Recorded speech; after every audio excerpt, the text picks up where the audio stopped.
in a world where there's a show, and also sometimes a tell. This world of lore, to each their own, the showing and telling of all times. Wouldn't you know it? That show and tell is now, baby.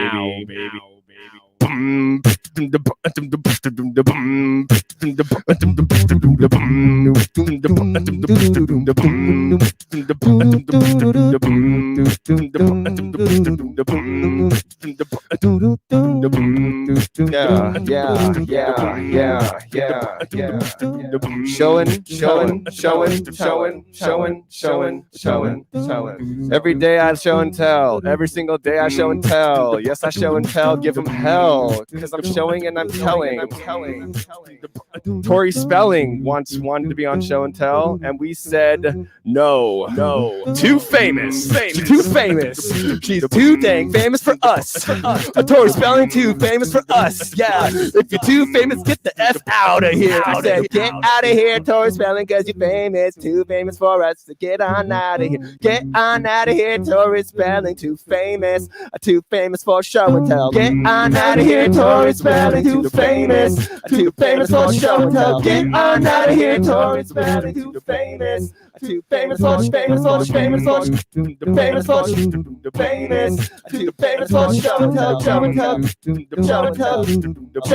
tell.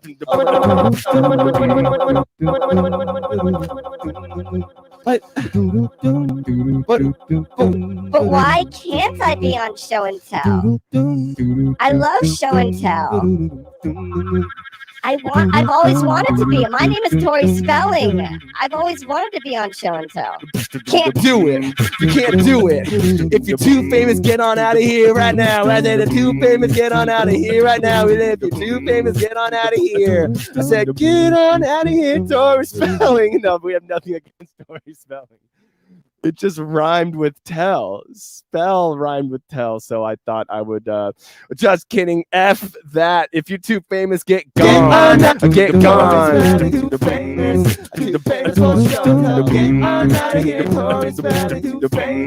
We're talking about IMDb scores of you have to have at, you cannot have less than 5,000. Your This is what happens when all of your music is improvised. But you know it isn't improvised. Magic showing of comedy videos that each of us worked on, and we are gonna show them to you. Yeah, we are. I'm gonna show some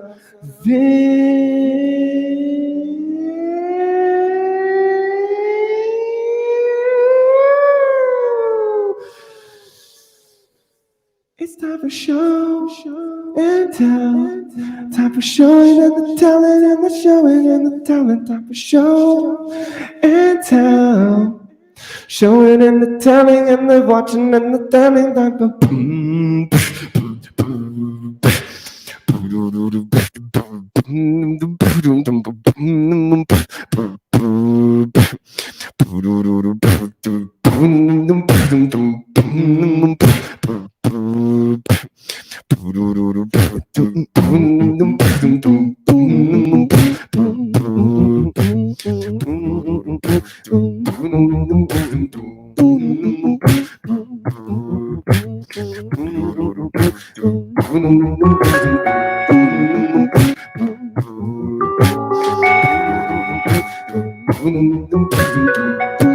We gotta start the show. I can't be getting all introspective. I can't be getting all Bjork on ya. I can't be getting all mystical, magical wonderland. We got a show to start. We got a host to introduce. So let's jump right into it.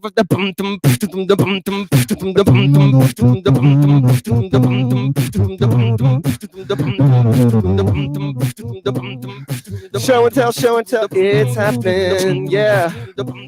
Ladies and gentlemen, make some noise digitally. Of course, for Sethward Allison. Show and tell, it's happening. Show and tell, it's happening. Show and tell, it's happening. Show and tell, it's happening. We're live. We're having the best time of our lives. We usually do this outside in the open air where we get to hug each other and high five and say, congratulations on being so awesome. You did such a fun job. Oh, I think my mic fell down. Okay, now maybe you can hear me better. Everyone, we're starting over. Welcome to Show and Tell Streaming Spectacular. If you've ever been to Show and Tell Screening Spectacular live, it's almost like that, but it's online where we get to talk and sit down and really get to know these creative geniuses behind the magic. They say behind the music, a retrospective on an artist. This is like behind the video. There's also music in video, so it's also behind the music. So if some of these people make music, we're going to talk about behind the music as well. Isn't that right, Kyle? That's a fair assumption. Yeah, I would say that. Wow, I'm really hot. It's good to know when you start monitoring yourself. Yeah, please bear with us with Yeah, we like to keep our show just as fresh and real as possible. So let us know in the comments if you're loving this. We got Jason who's here. What's up, Jason? Jason says laugh, and he wants us all to do that. And that's what we want to do tonight, is we want to laugh, but more importantly, we want to love. We want to cry. Oh. We want to cry harder than anyone has ever cried before. Oh, really? We want to cry. Yeah, because tonight it's all about that's a bit for later, my man. You were saying, Sethward? That this is Show and Tell Streaming Spectacular is very similar to Screening Spectacular. We've been doing this show for over 8 years, believe it or not. It seems like we've been doing it. This is the first time we've ever done it. It's what it feels like, doesn't it, Kyle Helf? Yeah, it's pretty hot how long we've done this show. It's so hot, in fact, that I got to walk on little coals to go to bed. Why do you got to walk on coals? Are you a masochist or? No, like I walk on hot coals. Oh, yeah, but why would you do such a thing? Well, people pay a lot of money to do it in Hawaii and stuff. You walk on the coals and it's supposed to cleanse your body or something, but I do it to go to bed every day. Oh, interesting. What a fun way to just go to bed. I think, we can all learn a little something from Rachel says she wants to laugh. She hasn't been able to in so long, and she wants to, and this is not doing it for her. She says, I really want to laugh. It's abundantly clear that you're not going to laugh listening to me. It's okay, though. I mean, that's the problem, is that I feel like that when you want something so bad, you're not going to get it. You have to not want to laugh, and then maybe you're going to. Anyway, tonight's screening is not all about making you laugh as much as it's about getting to know these content creators. We started doing this show over 7 years ago, and it was a way for us to have a deadline to make new things, to have a time where we got to catch up with each other and show each other the new things. And then we started doing it online because we couldn't meet in person. And then we decided we're going to do it online again. We reverted back to doing it online. We're taking a month off this month. And you might say, why would you do that? We have things that we have needles we can poke with antivirus stuff. And we have masks we can put on, and it's outdoors. And we say, yeah, we get it. But also, sometimes you can just take a month off and not have to worry about we're doing it online. Does that clear this up, Kyle? No days off. # never days off. No days off. Rise and grind, baby. Rise and grind. Hit the gym, baby. Baby dead leg day. Every day, baby. Hey. Every day. What up? That's right. That's just what I'm all about. We got Stephanie Fedorov in the chat. She says, hey, look to your right. We're looking to the right now. Hello, Stephanie Fedorov is also in the living room. And David just, but we have roommates. Hey, everybody. So we're doing it in living, so it's gonna get a little chaotic. Let us know if you're here in the chat. We want to talk to you, but more importantly, if you got any questions with what was the slamming down, Kyle? I can't. Oh, sorry. There's such a delay over there in the living room that. Okay. Yeah. Anyway, if they can't see something, then we probably should just move past, so that we don't confuse the viewers here. Let's see if anyone's confused here. Redley697 is back at it again, that little mischievous clown, wanting again for the 100th time a shout out. And let me tell you, Redley697, you ain't going to get it. You're never going to get it. We will not shout you out on this show. Sorry. Hey, should we do that song we wrote for Redley697 in honor of him? We cannot do such a thing because then we would. No, it's a song about how we're never going to talk about Redley697. Oh yeah, that's a great idea. I love that. Never gonna talk about Redley. Never gonna talk about Redley. Never gonna talk about Redley. Oh, there's a guy talking about Redley, and he's like, not me. Never gonna talk about Redley697. What does 697 even mean? 69. What does 697 even mean? Never gonna talk about Redley. Never gonna talk about Redley. Never gonna talk about Redley. This is a really good. So David, that's David. something. Are you looking for your wigs? They're upstairs by your room. Sorry. Yeah. Our roommate's looking for his wigs again. Looking for his wigs. Classic. Talk about Redley. Classic. Anyway, we're just having a blast here, but I want to get to the content creators. I want to get to, and I'm sorry if you don't like being called a content creator, fellow content creators online. That's okay. It's okay. Let me focus myself. I'm so sorry. Yeah, if you're a cinematographer, if you are a filmmaker, and I just called you a content creator, you know what? That's on me. I'm gonna have to shove my head between a door and just slam it over and over again because that's on me.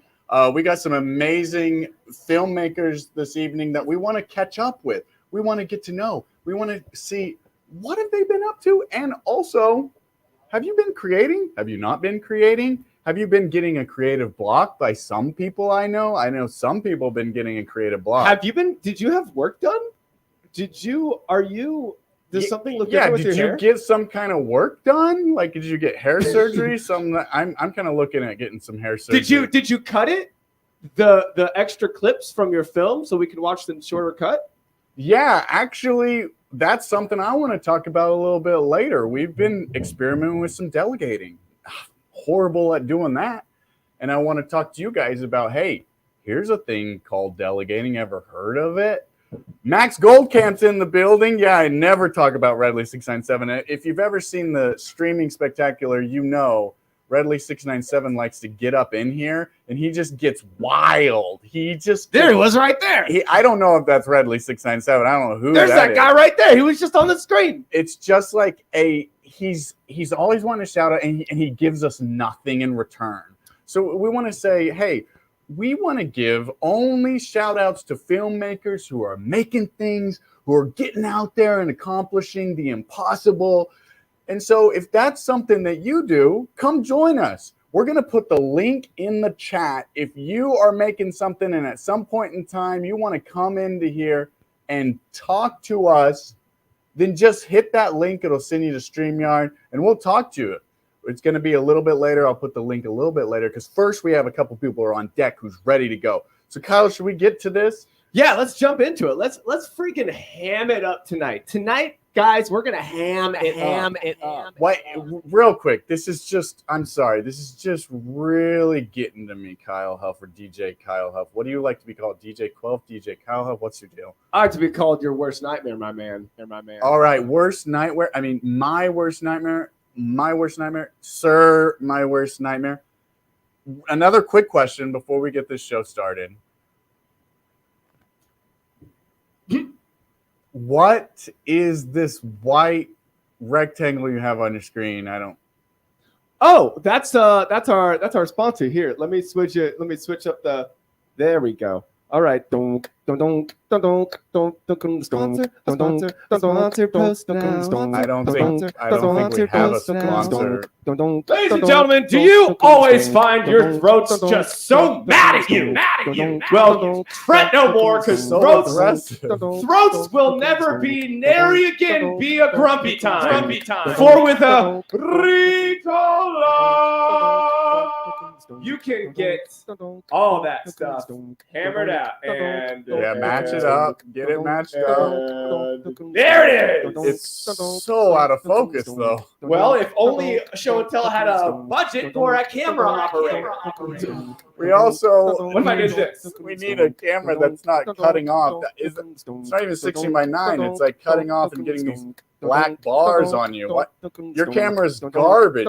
Yeah, frankly, we should just tap into anyway. So that's the sponsored post. Great. That was a wonderful moment that we just had. Thank you so much, Kyle, for giving What's that to us. What's that now? I said We're done. You're pulling. Well, do we sign the contract? What do you mean you're going to see me in court? You rats! I have money on the fact That was the Ricola people. There was no one on the other line. The Ricola people. They dropped us from the sponsorship. Jason, thank you for also noticing that white square and not caring about Kyle's feelings. I appreciate you. They wiped us from the thing, and then I wanted to do it, and they said no, and I said a contract, and they said screw the contract. Jason asked, is Kyle Uncle John's nephew? That's a great question. I don't actually know if Kyle is related to Uncle John. I guess we could ask Uncle John if Uncle John is in the chat. Maybe Uncle John, let us know who's yours relates to's and whose is not relates to's. I swear to gosh, if Uncle John and I are related, I'm never talking to that guy again. Why? Because I didn't meet him until like 6 years ago. 6 years ago.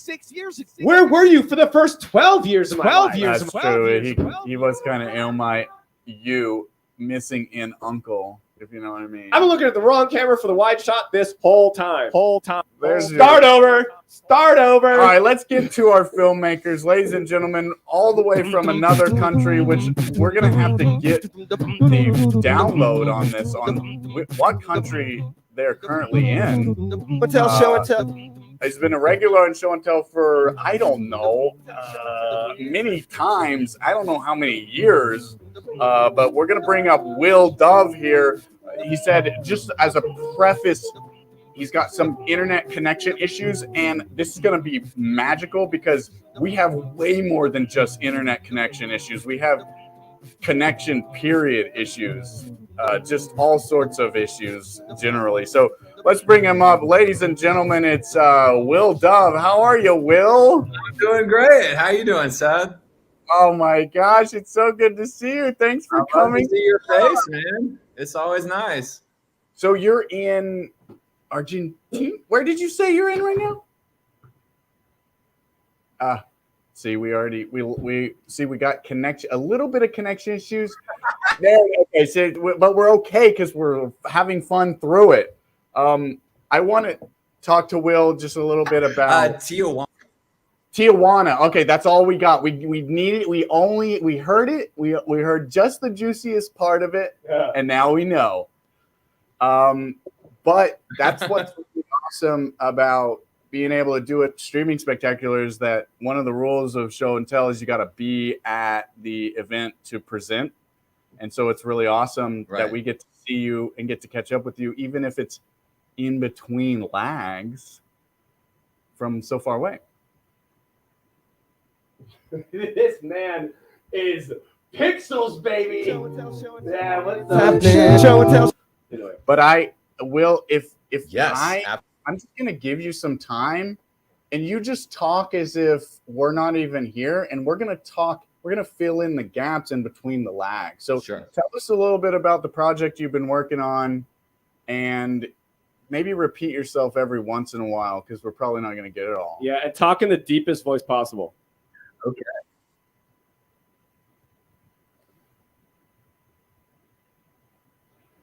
Well, hello. Okay. So I did that I wanted to find inspiration for a video. So what I did, and I was like, okay, well, what's Yeah. the video? And so I looked to the sky.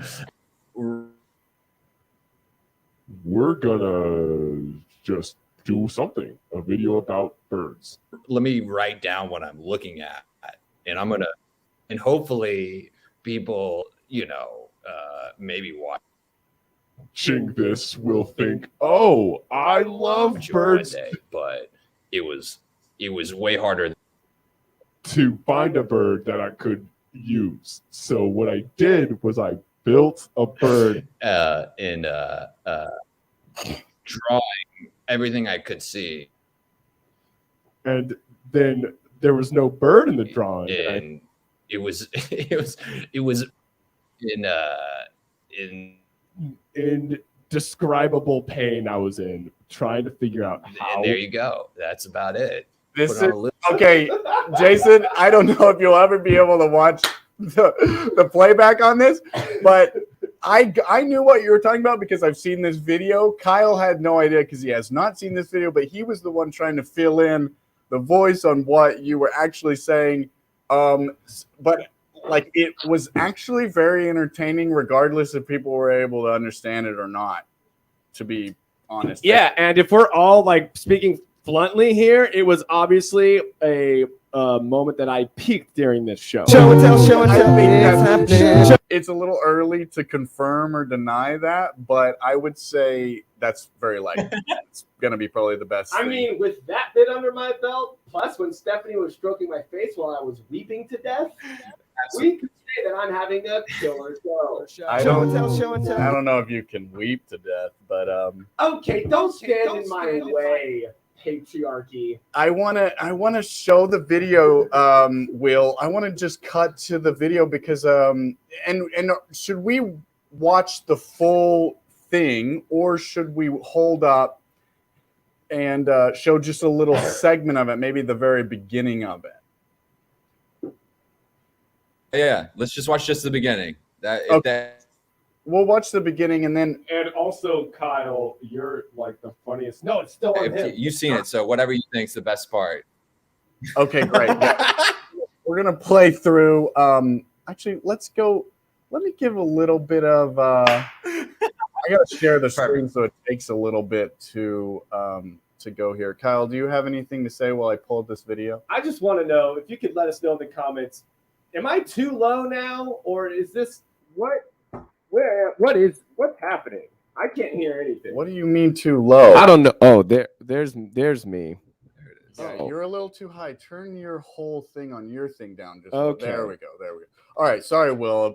Excuse us as we're gonna pull up the video. We're gonna watch a little bit, and then I want the viewers out there to see if they can piece together the truth behind the preface to this video. So here we go. Oh, before we go, you animated this? You did all the animation yourself? I did. I learned how to do that over the course of a month. So Wow. Yeah. So And what app were you? What program were you using to do this animation? don't be. Yeah, it took a minute, but Amazing. Okay, cool. Let's we'll get the answer to my question because then so the Adobe CC. Sure. Adobe Adobe Character Animate. One of those. I heard Adobe and then the lag took our lives. All right, let's just play this video, Will, and I'll cut it off before we show too much because we don't want to give out all the juicy stuff before it gets uploaded on your own channel. And then we'll just tell everyone, we'll give him the link and we'll say, go watch it on his channel. Give him the views. Go see the rest of it. All right, here we go. Where dreams come true.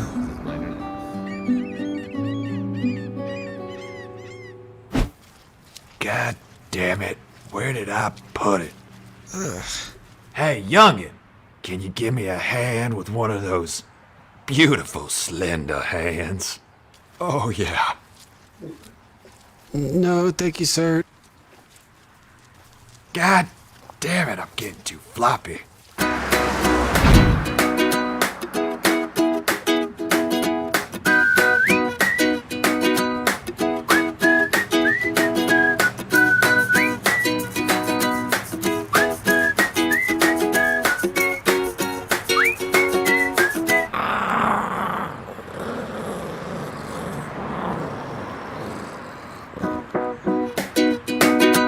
Oh no, I'm good.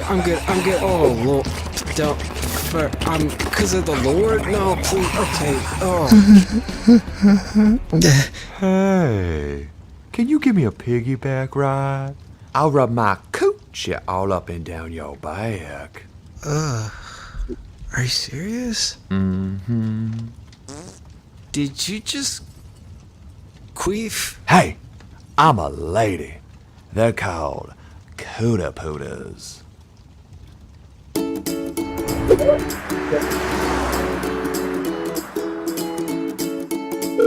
Hello. Hey, Kay. I'm looking for a place to live. Then you came to the right office. So what's your budget? 1,100? A day? I could maybe do 1,200. Do you have a car to sleep in? Have a couple overnight curb spots you can rent? No car yet. Would you sleep under a car? Preferably not. Well, you can't afford a gay neighborhood, but maybe an essential workers neighborhood. They are kind of stabby, though. Have you taken a self-offense class? Self-offense? What's that? Oh, my little country cupcake. There it is. That's the very first part of Will's new cartoon. So you essentially wrote down all the things you just saw when you first came to LA, which was a little jarring, and turned it into this pleasant diary entry, essentially, based on your stories, yeah? 100%. Yeah, it was just everything living in Los Feliz that I saw. Nothing exaggerated, very much so. Just it's an autobiographical, visionary tale that I want to say this is where dreams come true. I say Hollywood. So it's the land of opportunity. I love that Rachel made the connection. Diuretic. No,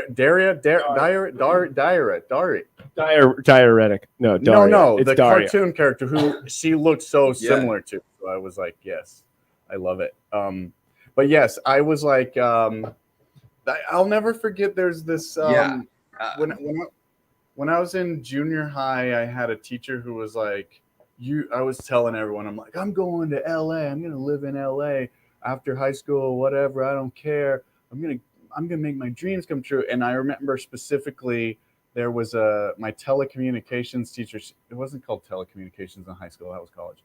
It was like media teacher. She was like, don't do it. We took a family vacation there and that city is disgusting. It's so dirty. And I was like, and I'll never forget that because I was like, yeah, but it's like LA. Who cares if it's dirty? And then I got here and there are some moments where you're like, oh, that's what she was talking about. She had her children with her when she saw this. And of course she was troubled by it. So for sure, that made me think of, so your cartoon made me think that was exactly what she saw whenever she got to LA. So checks out. Yeah. Checks out. Wait. Oh, you're buzzing, Kyle. What grade was your teacher in? That was like 8th grade when she said it. So it was like right before high school. She was really trying to scar me because I think she was scarred. Hurt people, you know? But anyway, as they say. But yeah, if anyone has any questions for Jason, hit us up in the chat. I want to get a real good catch up, but I feel like we'll have to do this another time, maybe at a regular old show and tell. But you're still in LA, right? So you're just out of town right now. correct. Yeah. Awesome. Okay, cool. See, there's moments like these where I'm like, we are connected. We are having a moment, and then I'll ask a question, or you'll start talking, and then I want to hear the rest of the juicy deets. And I think the internet, it's ruining our life. Kyle, you keep buzzing us. What are you doing? We're having a conversation. You're buzzing us. This computer nearly fell off the desk. Anyway, well, thank you so much for coming on.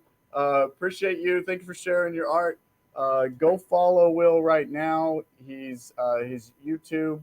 Let me tell you right now, I'm gonna put the link to his YouTube in the chat. Ladies and gentlemen, get it going, get it good. I'll put the links in the chat after. No. I should take the time. Kyle, can you make a time a little beat based on Will's? Oh, Kyle's gone. Okay, Kyle's gone. So I'm gonna have to just sing for you guys while I pull up Will's link. Will, can you just tell us right now the link to? Oh, we're gonna have to put it in the chat. There's no reason to. Will Dove, ladies and gentlemen, Will Dove. Question mark equal. You know what? Will, type the link in the chat. Yes. Okay. We'll see. You type your link in. You type your own link in the chat. That's how we'll do it. Hopefully, your comment will show up better than my voice and your voice combined. Let's do it that way. Anyway, thank you for being on, Will, and we will talk to you later, and we'll hopefully see you at a show and tell in person, live and in person. Bye. That was Will Dove, ladies and gentlemen. Go follow him on YouTube or Instagram or whatever social media platform you're still currently using, because let's be honest, we know that you're using a social media platform. You didn't leave them all. Okay, I'm gonna say you didn't leave them all. All right, I'm putting Will's link in the chat. Go follow him. That should be there on all. You should be able to click on that, right? Yeah, you should just be able to click right on that sucker. You can click on links and chats, right? Yeah, you can totally tell. Do you like links, Seth? I love links. I love the video game version of Link. Yeah. Link is great in the video game. Link is great when Link be slashing and clashing, slicing and dicing. Dyson like the vacuum cleaner, though. Link is a character in a video game, right? I didn't just make that up. It's like Zelda and Link, right? Link is in Zelda. Seth, Link is Lord. Actually, I don't think Link is the singer Lord. All praise be to Link. So loud. Kyle, you set up the volume and then you don't adjust it. Why are you trying to silence me, Seth? I'm not trying to silence you. I'm trying to not hurt people. You know what I mean? I don't want to hurt anyone on this show. Lancelot Link. Is that a thing? Lancelot Link? Dave Getzel, explain yourself. That's what I say. Let's move right along. Our next creator has been doing some awesome stuff online. Specifically, I've been noticing a outpouring in TikTokas lately. Kara Morgan has been putting together a collection of characters that not only delights the viewer, but also helps them not feel so alone with the thoughts in their head. I'd say that's a fairly good summarization of Kara's stuff, but I'm not going to give out too much. I want to hear directly from the Kara's mouth. So let's bring up Kara, ladies and gentlemen, and everyone in between. Right, Kyle? Bringing up the carrot, bringing up the carrot, bringing up the carrot, bringing up the carrot, bringing up the carrot, bringing up the carrot, Everyone deserves a theme song. Ladies and gentlemen, it's Kara. What's up, Kara? Oh, dang. Hey, guys. How are you? Oh, man. So good. Just so happy to be here. And especially after that intro. We've had you on before, and I think we've also had you on the Streaming Spectacular, haven't we? Yeah. Been both versions of it. It just everything just kind of blends together, and I never know. But I definitely want to hear, and we've talked personally a little bit about your new revelation of where you're focusing a lot of your creative energy these days. But why don't you tell the viewers out there what you've been up to? Okay. Well, I'm looking at them right now. I hope they feel that. I think they do. Okay. Good.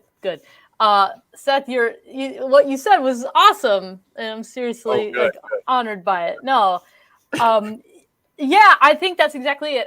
I would say it's been about a year of, well, a little more than that, but exploring at first it was an exploration of my subpersonalities, which was something my therapist prompted me to do. She knew I did comedy, and she was certain that this could be funny, and I definitely didn't see it for a while. This kind of started, I knew that you had a conversation with your therapist, but I didn't know this was almost like one of those, the uncle or your mom like pitching you, what would be really funny?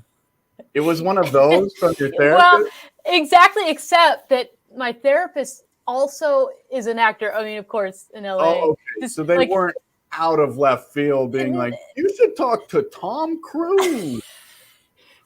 He lives out there too, I'm pretty certain. I saw him talking on a late night talk show, and he seemed like a normal person. I haven't seen him in anything recently. He's probably available. Probably will talk to you.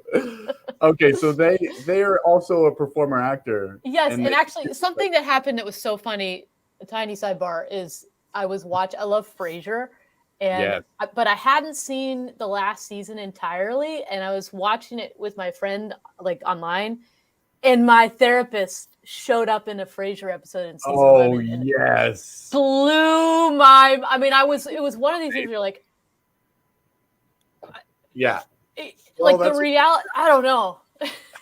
It's what happens when you have a therapist in Los Angeles. Yeah, you can just assume that even if they're not a current performer, maybe they've done some time. Exactly. They've done some time in the industry. In the industry. Sorry. Right. In the industry. Yes.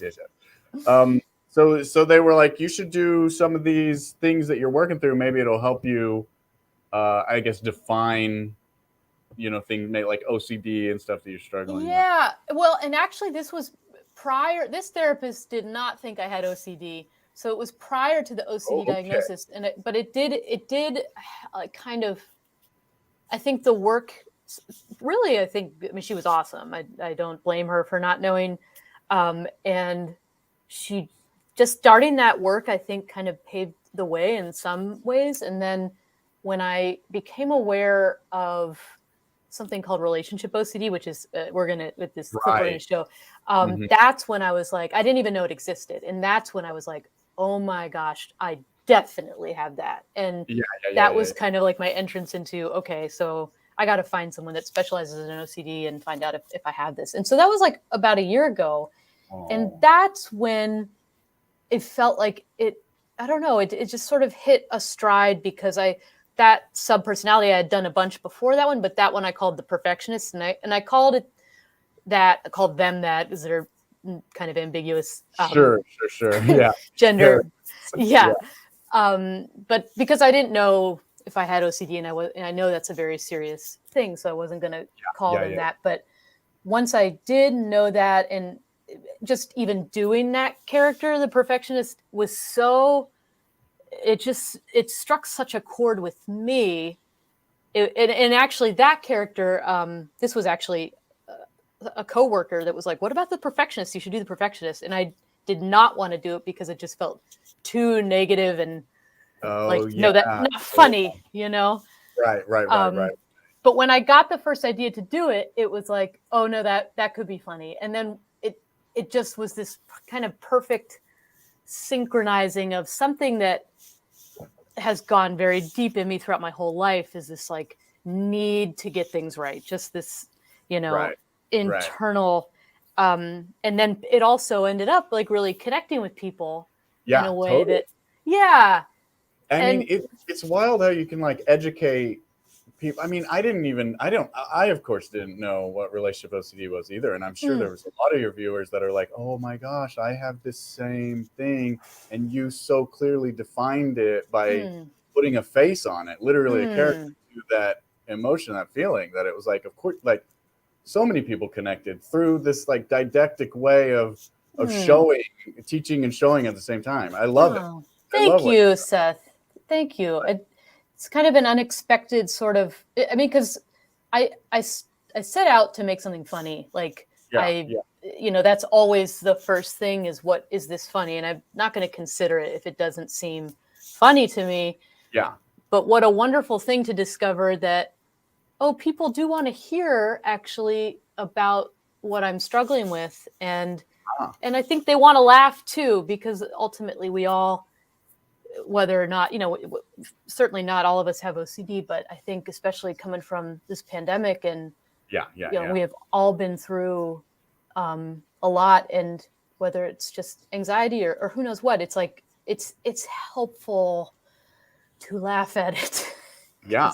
Oh, for sure. And it's very fun. Like you make it's super easy to laugh at. So like, I don't know. There's so many content creators out there that will try to tackle something very, I don't know, close to home or difficult sometimes to do, but it's fun but it's not as funny. I mean, you do a very great job blending the two. So, but you already know that. I mean, you've got we're talking here about the Kara Morgan. Oh, stop it.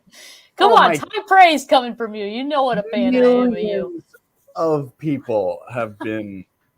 Actually, I read that Deadline article that you have millions of people watching you, praising your. Worship your fans. Absolutely, Deadline. Yeah, there's like fan fiction of like when you die, there's gonna be huge vigils outside of your. Yeah. Not even when you die, it's happening right now. It's happening anytime. Literally. I do just want to say though, Kyle and Seth, that all of that notwithstanding, I am still not famous enough to not be on this show. I just the 5,000 cutoff. We do want to completely, we want to. I had to do some light research after that Deadline article. Sure. We did some quick fact checking. We didn't check anyone's IMDb score. If you're too famous, you're gone, baby. Not allowed on this show. No famous. You saw this coming. Get out. I was cracking up because just recently looking at those IMDb things, it's just so ridiculous how it's like, what is mine today? But like 5,000 is like pretty famous. Like there's some really famous people that are 5,000. So it's also and I also don't understand why. I mean, does the star meter even mean anything? I mean, it has a number next to the it celebrity, means right? everything. I don't know. Right next to the star rating, it says, "Do you want to boost your star rating? Just pay right here." Well, exactly. Next to the rating, it has an ad for you to. Yeah, because you gotta want it, kid. You want to be something in this town? Yeah. It's just crying on. You gotta want it monetarily, especially. That's especially crucial. Monetarily speaking, yes. Anyway, back to what we're talking about. I definitely have enjoyed not only you. Feeling like you found a specific voice, not that you didn't already have a very specific comedic voice, but that you found a very specific voice that then translated to, I guess, a platform, really. I mean, TikTok was the thing that you were like, all right, now I'm going to start doing this because there seems to be an audience that's engaging very regularly. Yeah, and, definitely. TikTok was, because I've been making content not in this vein so much until maybe 2.5 years ago, but been making content since 2008, putting it on lots of places, and TikTok was where it finally was like, oh my gosh, I found an audience. Like, what a relief. Yeah. I mean, we all want our labor to have some kind of result by having an audience, and that was Show and Tell's reason of even existing. Was like, all right, if we can't get, all of our hard work to just go viral every time we do it, then we're gonna get our friends and colleagues together to give us, sweet claps, a couple of giggles, couple of claps, a couple of giggles. But I mean, I gotta say it. For my time there at Show and Tell Live, it's more than a couple claps and a couple giggles. You guys packed out that place, and it felt like, I mean, talking about celebrities, you felt like a celebrity there if you had one of your things up there. It just was the place to be, and so joyful, and such amazing creativity. Well, it was very fun when we first started, and then we were like, oh, it's like, actually, it's like the juice that I need to keep going. The juice. Well, and I mean, I think any of us out here trying to do stuff, it's like to get people to show up is is such a big deal. Like, that is not easy, and that place was packed with like such cool, great, wonderful, joyful, weird people. Thank you, Kara. I mean, I want to get back to doing it soon too. I mean, we got a lot of things that we're figuring out, but anyway, shall we play the ROCD video? Nailed it. Do you want to preface it with anything before we hit this, or you want to just play it and then we'll talk about it later? I guess real quick, I'll just say, because I did see that Rachel in the 208 said I have to Google what relationship OCD is. I'll just give it a quick definition. And it's if somebody has ROCD or relationship OCD, they have OCD. And a lot of OCD, there's a theme that a person can struggle with. Like, we're most familiar with things like contamination OCD or like checking OCD, people checking things like their locks and the doors. And so relationship OCD is a theme of OCD, and it's when you obsess about the rightness of a relationship. And that could take the form of a couple things, like obsessively monitoring your feelings for a person, obsessing about the perceived flaws of a partner, and needing to constantly reassure yourself that it's okay. And of course, by doing that, it just makes it kind of worse and worse and worse. And a lot of people that have relationship OCD, it's just very hard to be in a relationship because the amount of anxiety that comes along with it is just so stressful. And yes, that's something I suffer from and am working through now in therapy and stuff. So that's the kind of, just when you see me, I'm the one in the yellow shirt, and then the rest are all my sub-personalities. That's what she's going through. Love it. Yes. See, look at this. Rachel is super interested. We're gonna put the YouTube. What should we link you, Kara? Should we link your TikTok or your YouTube or both? All of them can. If you just put like @Carolimo, I mean, if you want to put a link in there, you could put TikTok we'll put or the YouTube Instagram. Since that's what's on right now. But that's Kara's YouTube, and then if you go to TikTok Carolimo. Yeah. Limo. And that's the same in Instagram and Patreon and Facebook. Yes, and Patreon. We'll talk a little bit about that afterward. I love talking about Patreon because I always love a good plug. So let's play this. Do you have Kyle got the camera going. Yeah, I tried some stuff, but you know. Kyle's back. All right, just in time to watch the video. Things going with Doug.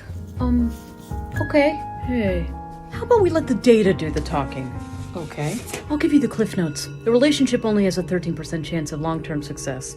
Interesting. I've got one too. Hey. According to this graph, Kara, you and Doug were kissing in a tree. Oh. Hey. Yeah. Gross. Objection. Yes? Irrelevant. I would argue that physical attraction is very relevant. Agree to disagree. Kara, what would happen if you stopped tracking the data in your relationship?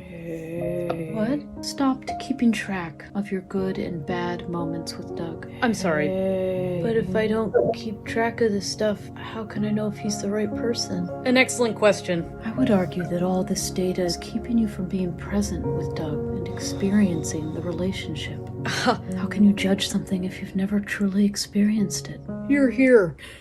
This is stupid. Yeah. 1 minute. 1 minute. So tell us a little bit about the your process in figuring out that I'm going to be making these really short little characters, but specifically for a platform. How have you kind of adjusted based on how this platform has either received them or things that have not done so well? And have you adjusted, or have you just thrown everything that you would have done regularly out there and played with it, doing whatever you want? You know, it's a good question. I would say it's a little of both, but mostly, I mean, the gratification of getting something to like go viral. And the first thing that I ever had go viral was the first video I ever did of the perfectionist, which is the person in the Argyle sweater. Right.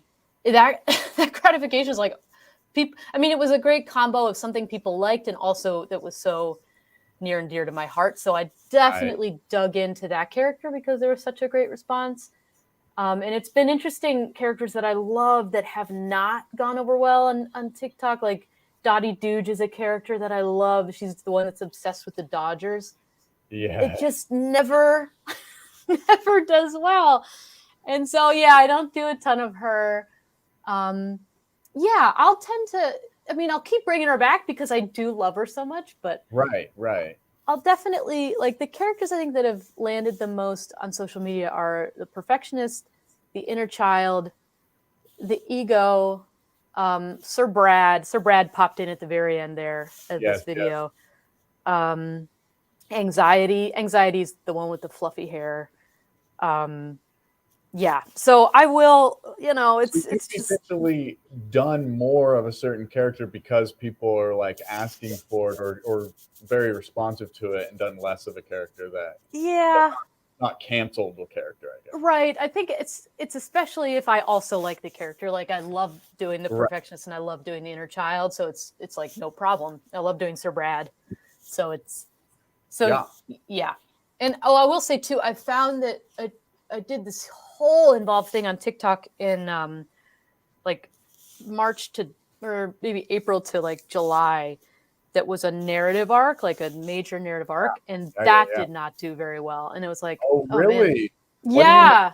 Not do very well. Like you didn't get as many views, or people were like, go back to doing single. That's a good question. I shouldn't say it didn't, because I think the people that liked that world were very invested and showed up for it. But I guess in terms of Patreoners were invested. Yes. Oh gosh, they loved that. Yes. Yeah. But so you would say just specifically, essentially like views and shares and stuff on TikTok's platform specifically. Exactly. It just was like way down. And I think they just really were somewhat interdependent, and that just doesn't function very well on because if TikTok you see the characters, the grand finale of them coming to the ball on their feed, and they're like, what's going on? This? Why are there people going, oh, when a character walks in? Yeah. So they just exactly. Versus, it was an awe for everyone getting to watch the series. So I always think that that's an interesting. Would you consider that a sacrifice? If you really love doing serial stuff, are you sacrificing what you really want to do based on what you think gets better? Because what gets more views is what gets you monetarily more traction online. You get paid for that. So yeah, what's your experience with like grappling with that, or have you? No, definitely, because I was so excited about that series. And I think, prior to the difference with this series was I had a following for the first time on on TikTok at least. So I was like, this is great. Like these people seem to love this. They're going to follow it along. Whereas before the narrative things, I was just kind of used to it, kind of dropping off as like not getting a lot of. So I think it was so disappointing to see that. And at the same time, yeah, I think I'm constantly wanting to go long form. And that's certainly my hope, is to get to a point where I can do a network or streaming show that is long form. And you finally get to, people, that's what they're there for. They're there to see the arc.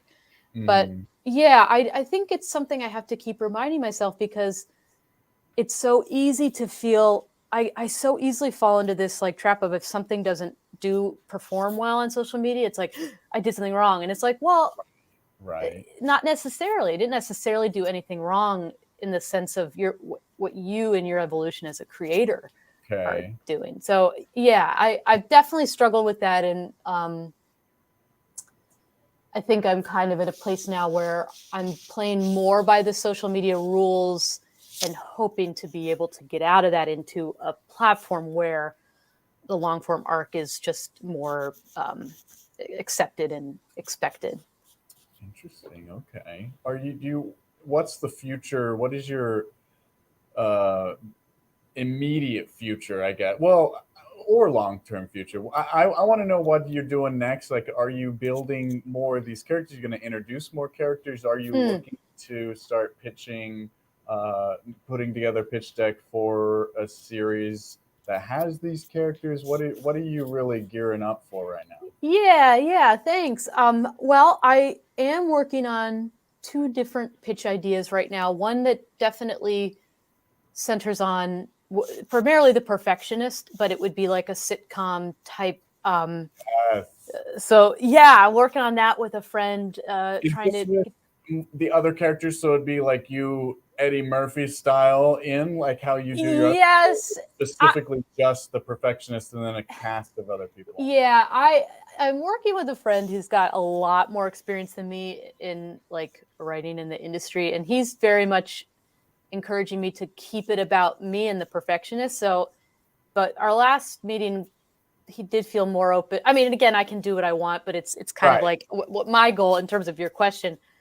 I've been making these videos in my room, for a long time, and I want to be integrating more within the industry. So I'm very much looking for feedback from people in there. So there could be, so less, I mean, I love the idea of having an Eddie Murphy type show where I can be all the characters, but that's one I think thing to say, right? That's like that's a thing you when you, I'm sure there's a film term, right? I think Eddie Murphy's a person you can want to be. I know he is, because he is. Yeah. There's a film term for when you play multiple characters, right? Oh yeah. Yeah, that's when you Murphy it. You Murphy it up. You let him murder. You're in the biz, they call it Eddie Murphy it. Right?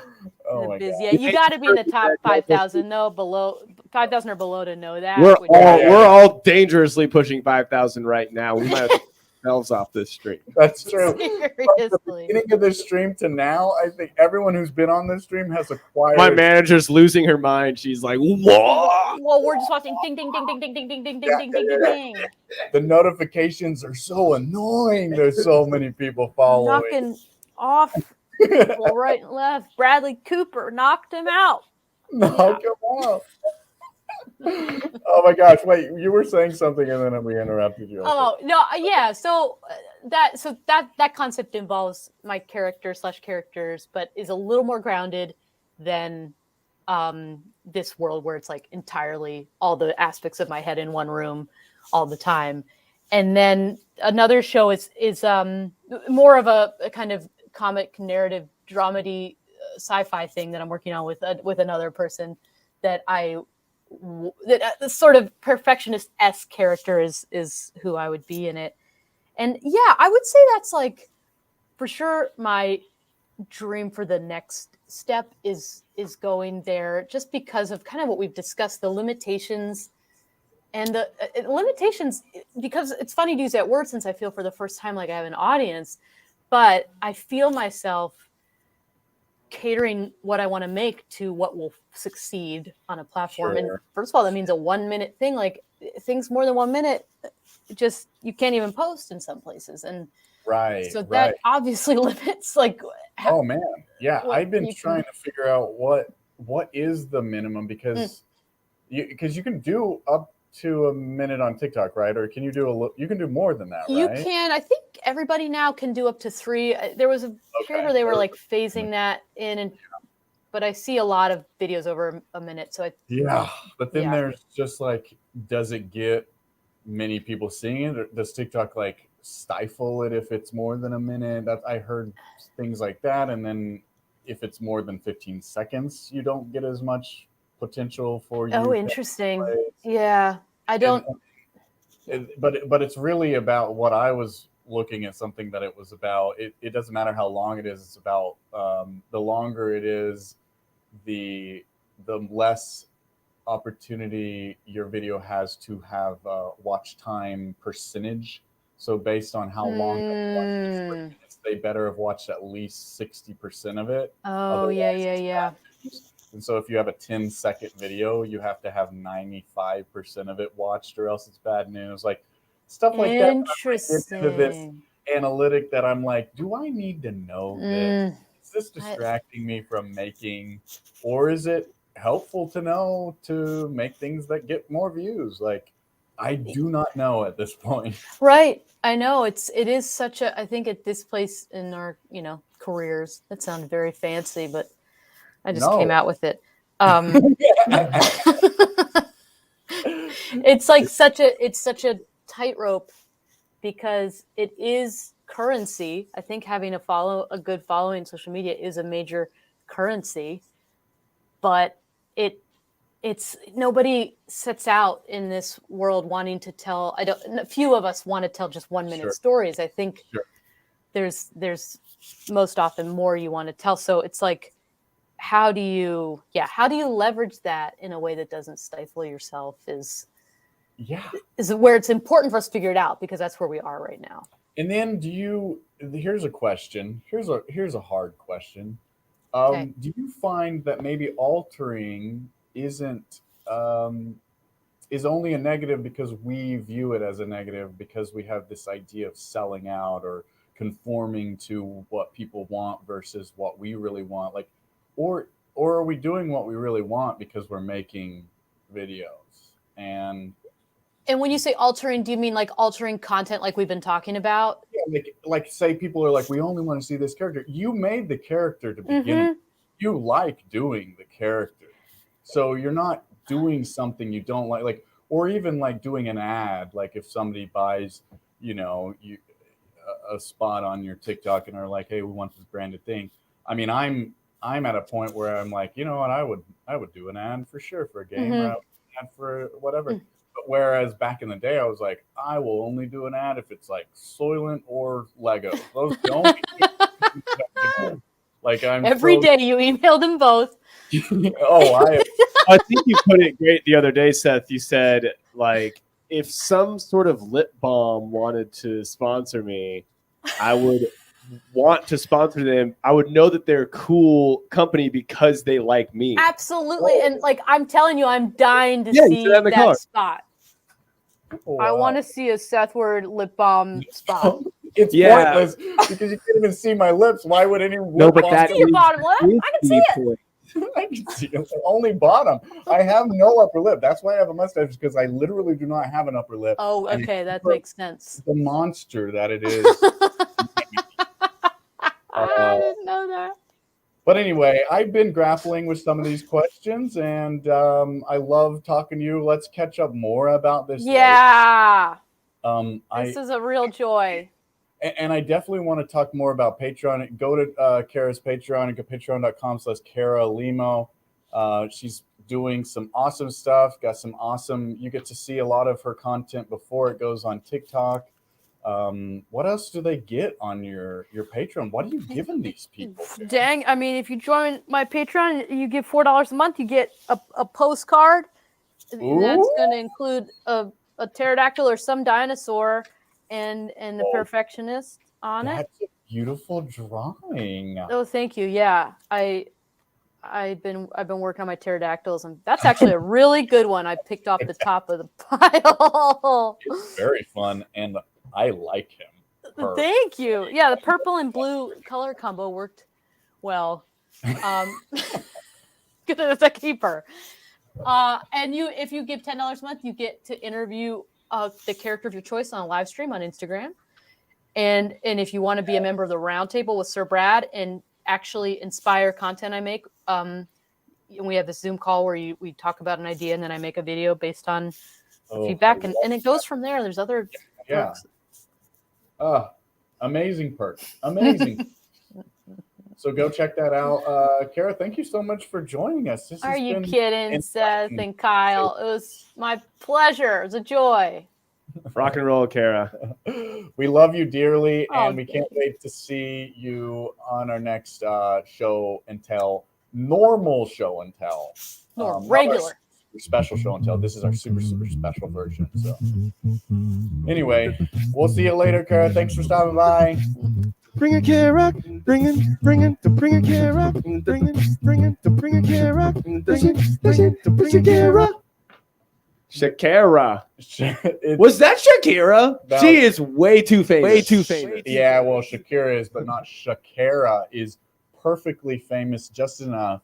Dang right she is. Dave Getzel says that 3-second videos are the sweet spot. I don't know if he knows that from experience, if he's just lying out of his mouth. His butt. You can just say butt. His butt. Is he lying out of his buttums? I feel like this was something that we should have zoomed in a little bit on that camera, maybe. It's all good. We just got to use our hands more. I feel like this was something that we used to talk about a lot when Vine was popular, because Vine was 7-second videos. That was kind of like a thing back then. And we were all like, what's next? 2-3-second videos? And then you look at TikTok and kind of like sometimes it is really, I mean, 2-second videos. Even Vine, you could do like a 2-second option. So I don't know. I think it's just time and a place. Yeah. It's just whatever brand you're trying to sell.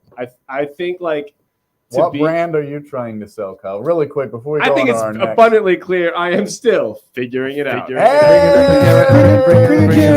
it out. I don't think it's abundantly clear. I just like abundance. I think that basically what we're looking at here is when you are promoting and posting online as an artist, you're not fully self-employed. You're actually working for the giant machine that is the algorithm. Because if you want those followers, if you want that, which then leads to shows and money and deals and action, all hail, man. This is a hot take. Help. Then you have to play the game. Otherwise, well, it helps to play the game. You don't have to do anything, but it helps to play the game. And it definitely helps to play the game.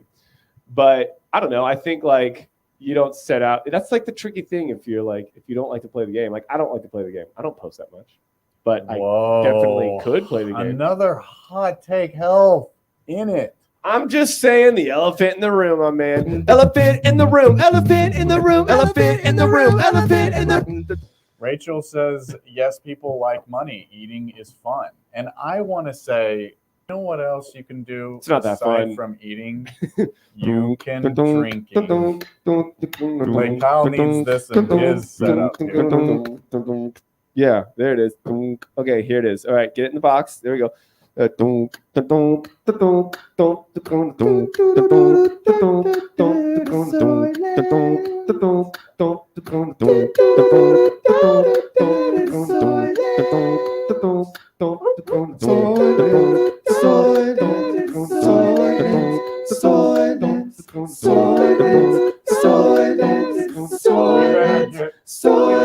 free Soylent from this. Knowing them, we'll probably get 12 cases of Soylent after that. I mean, it's 12. Just a matter of Stephanie me Fedorov is stoked to know we're gonna have 12. Hey, guys, a little known fact: we did indeed have so many cases. No, I mean Soylent sponsored Show and Tell a couple of Show and Tells back. They gave us some free chocolate and mint flavored.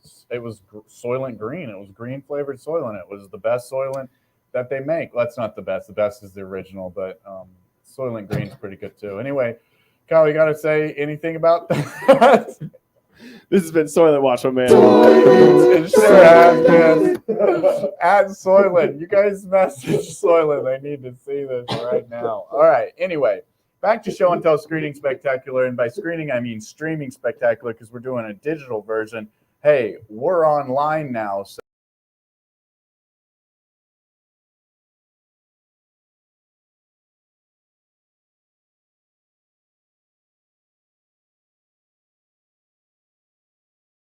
I just boinked myself. You just boinked yourself. Okay. Apologies, I left the stream in the middle of the show because that's where we're at right now. We're just getting out of here. Hey, my man, that's what Soylent does to you, my man.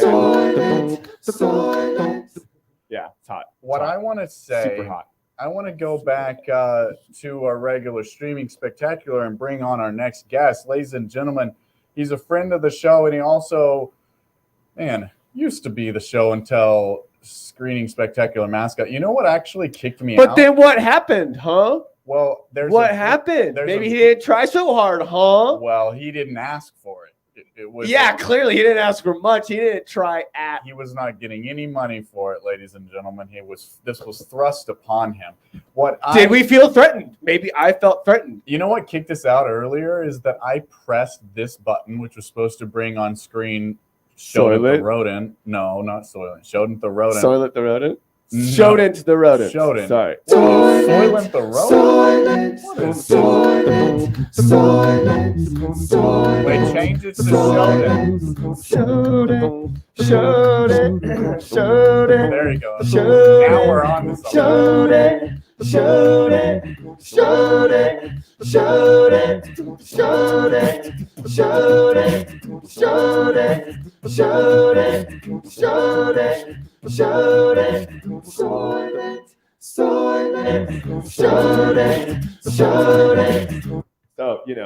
that's a little something about that Soylent. Was absolutely brilliant, Kyle Helf. I think this is when you peak on the show. You think this is when I peak? Wait till you see the grand finale. Wait.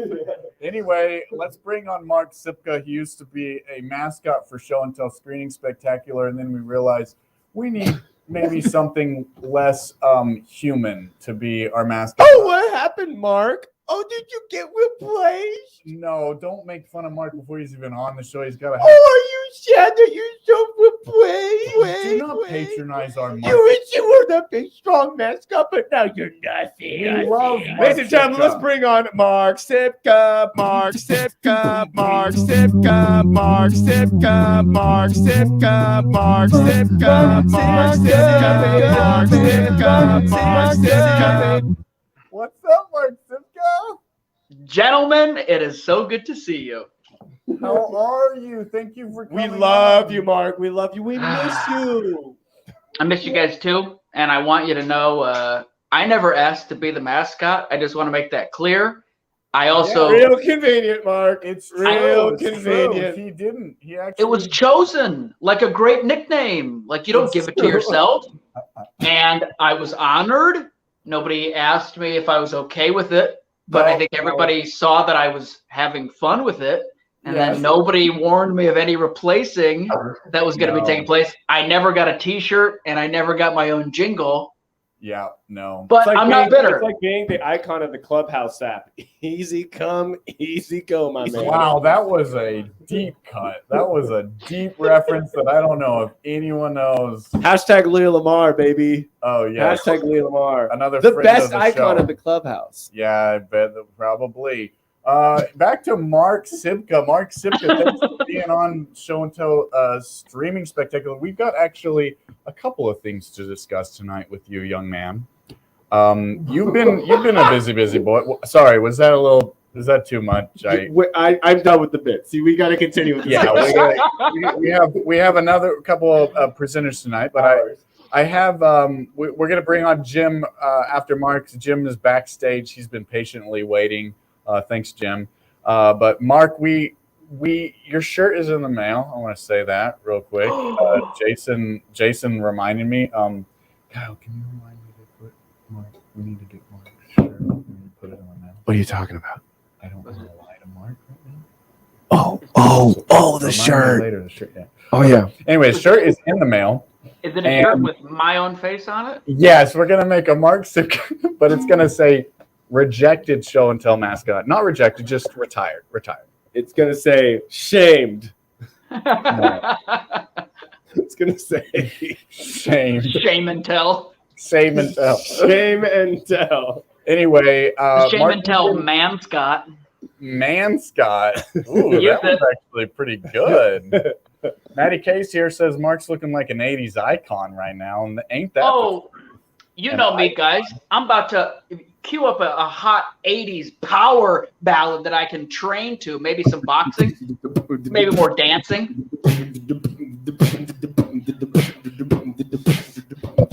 Oh. Yeah.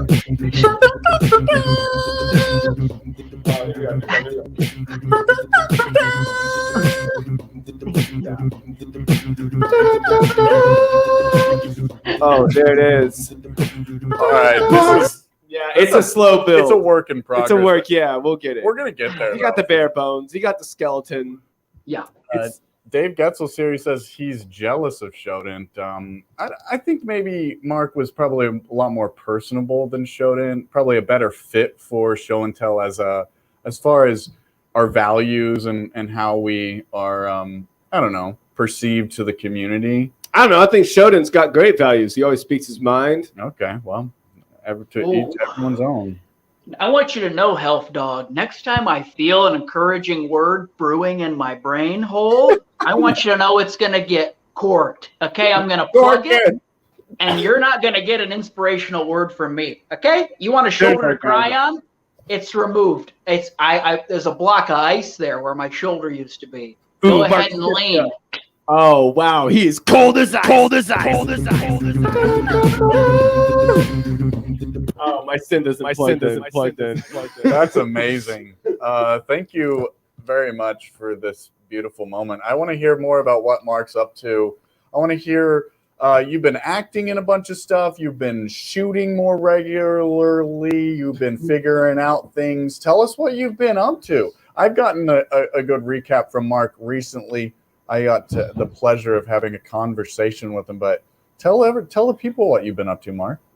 Boys, I got some stuff brewing on my YouTubes. I am brainstorming my next big thing. It's going to be a longer form sketch show coming soon within these next couple months. I'm brainstorming it. We're almost landing on a title here, but I really like where it's going. And then acting wise, there's been just so many fun roles coming my way. I think it's since the mullet has made its debut into the world. I'm just getting way more fun parts, and a lot of them involve me being drunk or high, and so my parents are proud. A thing you see Mark Sipka, the human, doing. So this is really stretching your acting chops here, isn't it?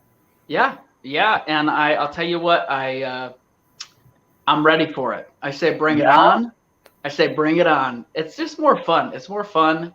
I think before, when I had the coif haircut and the suits, I looked good. We all know you looked very good. You always look very good. But you know what? How much fun is it, especially during the past couple years where none of us feel like we look good? How much fun is it to look at someone who looks good? Isn't it more fun to look at somebody and be like, they look just like me or worse? I'm doing okay. So this is the reason behind your look. This is the truth behind the Mark, the new look of the Mark. It's easier to look like this than to look good. That's all I'm saying, man. All right. There he is. We lost the close-up of Kyle Helf, so now if we want Kyle, we have to go there. Oh, no. Who knows how to do a real good polished stream? We don't. Who knows how to do a real good stream? We're not going to try. Never. Anyway, Mark Sipka, that's very exciting to hear about the sketch show. I put the link in the comments, so they should go follow you now and subscribe to your channel, because that's where you're focusing a lot of your energy right now. A lot of people are doing People are doing Instagram Reels. People are doing TikToks. People are doing Twitters. Twitter has they essentially copied Clubhouse. They're doing these audio rooms, and everybody's doing. They're spreading themselves. Some, I would say, I'm talking about me, spreading themselves fairly thin, and they don't got a whole lot of meat to stretch out in the first place. So it's not, you know what I mean? But you're keeping it all in one place. You're focusing specifically on YouTube.com. Is that a correct statement, or am I making this up? That's a very correct statement. I think for years, I've been making videos on YouTube. I've always loved YouTube. Ever since it came out, that's been where I've liked to hang out. And I think since then, all these platforms have popped up, and then they just end up being like copies of each other. And I was finding that I was putting in so much time promoting my YouTube videos by having to like edit them vertically and get the right dimensions right for each platform. And then I was like, oh, the people who hang out in these platforms aren't coming to hang out where I want to hang out. And so I was wasting so much time on these social media platforms. Not that it's a waste of time for other people, because I think it's fun for some people to hang out there. It just wasn't for me, so I deleted all of them. I still have TikTok, but the place I like to hang is YouTube. Okay. Dude. So if you want to find me, yep, that's where I'm hanging. You come join me. YouTube, that's where it's at, guys. I'm telling you. Are you messing with Sipka? Kyle's back. Sorry, I forgot to let everyone know Kyle's camera is back online. I want to know what's your hot take on the YouTube Reels? They're called Reels, right? Am I making that up? YouTube Reels? Shorts. Shorts. They're shorts. Oh my God, I'm getting them all mixed up. See? They're all the same. Old man. I am. I'm like straight up just very old. I'm like, oh, I don't think I actually have the energy to do multi-platform upload. literally, it's not even the matter of me being like, I don't know how to do it. I feel like I don't know how either. I'm just gonna put it out there. You don't know how to give a hoot. Well, maybe that's it. Maybe I've lost the interest in giving a hoot. Guys, my parents could be watching this. All right, you got to watch your mouths. All right, if you throw out hoot, they're gonna say something that moms always say, which is, you know what word? I know what word you're saying. Just say it. Just say the word. Wait, Mark, mother. What is the word we were trying to say? What is the hoot? What is hoot? We were obviously trying to say heck. Yeah, I'm trying to say heck. Yeah. Which you're just one step closer to the devil's door. So just click those hockey sticks together, you little cherubs. Oh, man. Jason says can't stop the YouTube. Rachel says that Reels is Instagram. That's right. Reels is what they call Instagram. TikTok on Instagram is Reels. TikTok on YouTube is called Shorts. What is your hot take on this? Shorts, have you been experimenting with that? Have you been putting it out? It's only 15 seconds. So have you been chopping up your vids to do 15, which is what you said you didn't want to do for other platforms, but maybe YouTube 15 seconds, or this is multiple questions in one. Have you been making things specifically for the 15-second or the short vertical video format?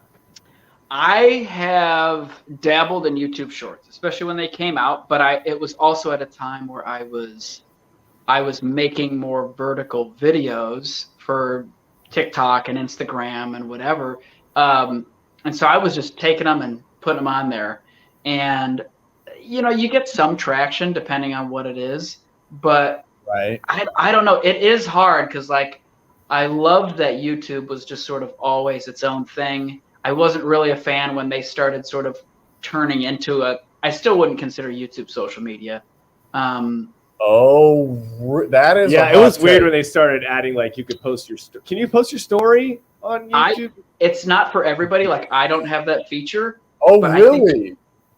So I think it's YouTube's not really where you go to communicate with your friends. It's where you go to I feel the same way about TikTok. I wouldn't consider that social media because I don't feel like people go on there to catch up with their friends and at least I don't use it to like message a lot. I feel like both of those are video consumption and video production platforms, if that makes sense. They're like super whereas like well, there's also information. I mean, if you've got a DM, if you've got the capabilities of DM, then you're on another level. I don't think you can DM on YouTube. I don't think there's even a possibility, right? It used to be.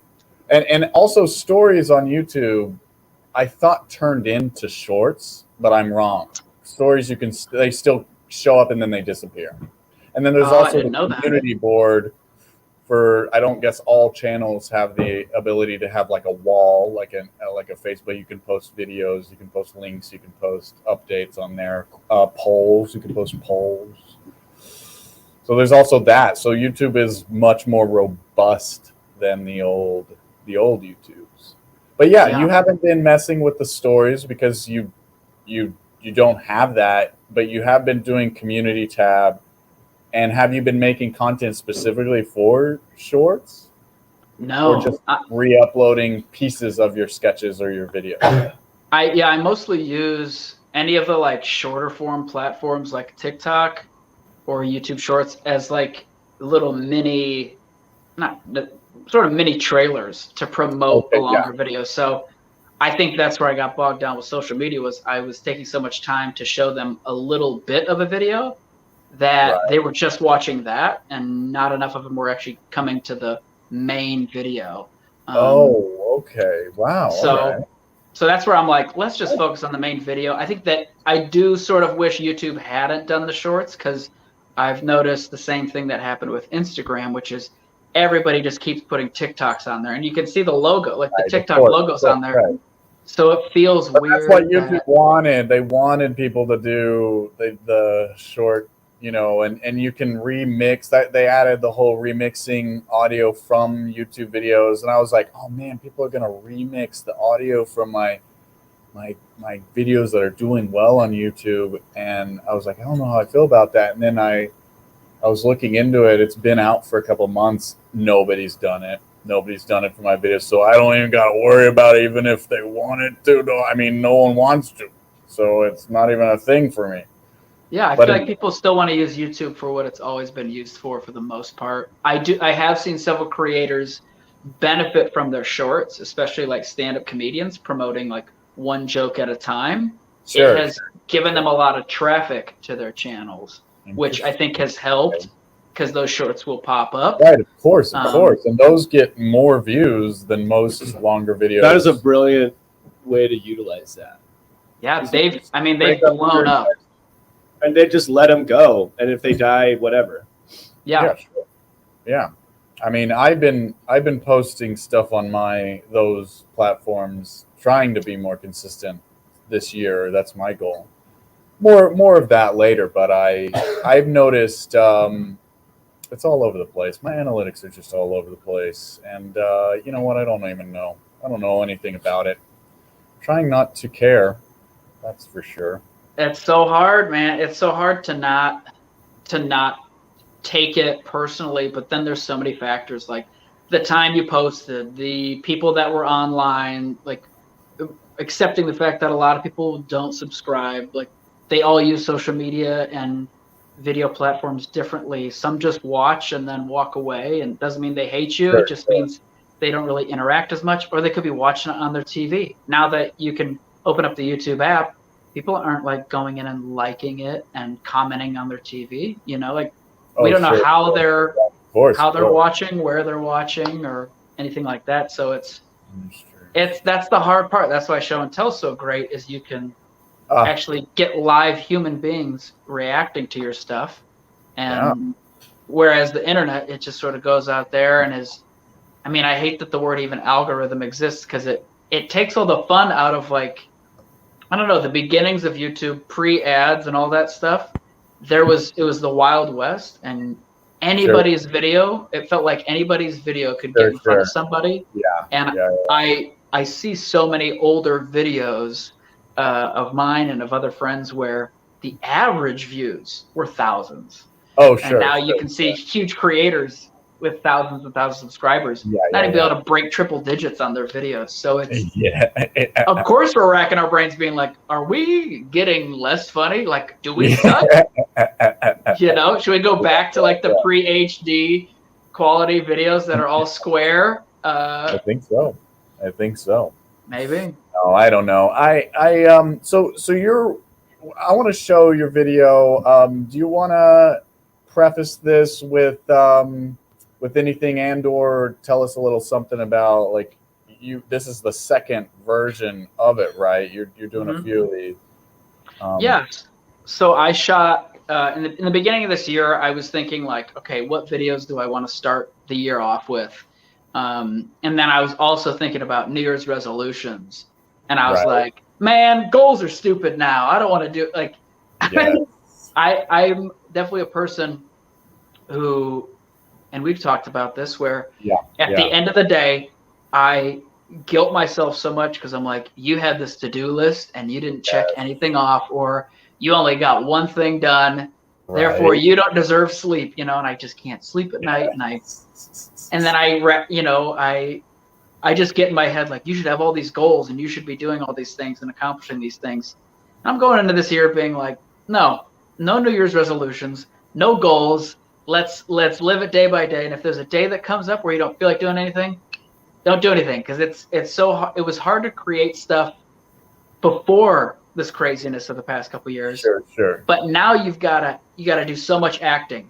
For a moment, you have to act like the world doesn't feel like it's crumbling beneath you.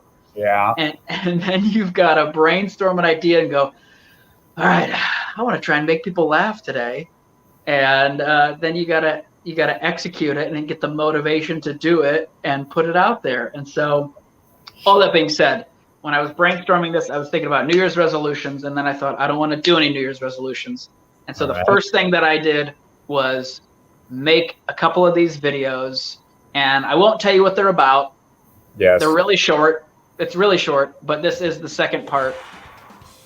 Oh, sorry, it played automatically. I thought I could pop it up and then I could let you finish talking and then I would play it, but no way, I'll just cut you off.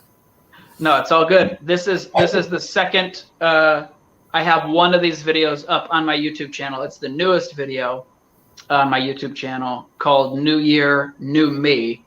And then this is the second one that you guys can enjoy. Dude, heck yeah. Oh my gosh, just for us.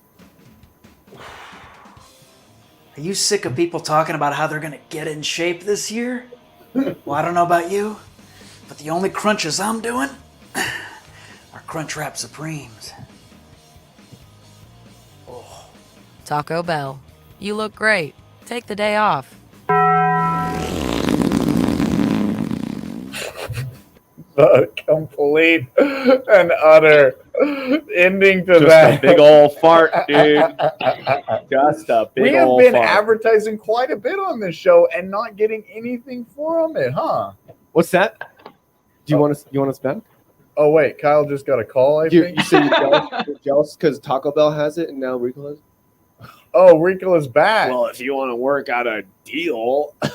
Wow, this is great news, Mark Sipka. 6 figs? Because Six of your figs? video. What 6 figs?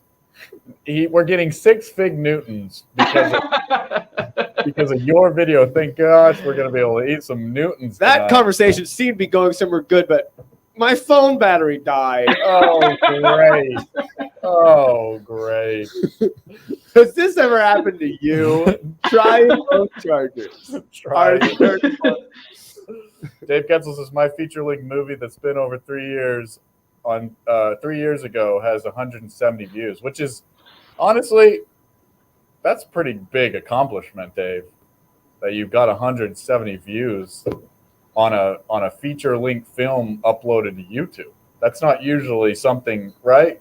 Feature films aren't usually on YouTube, right? I mean, a lot of theaters are about 170 people, so that's movies. That's like a straight up movie theater, right? In my town, that'd be like my movie theater packed like 3 or 4 times. So hey, you got a few sold out shows, Dave.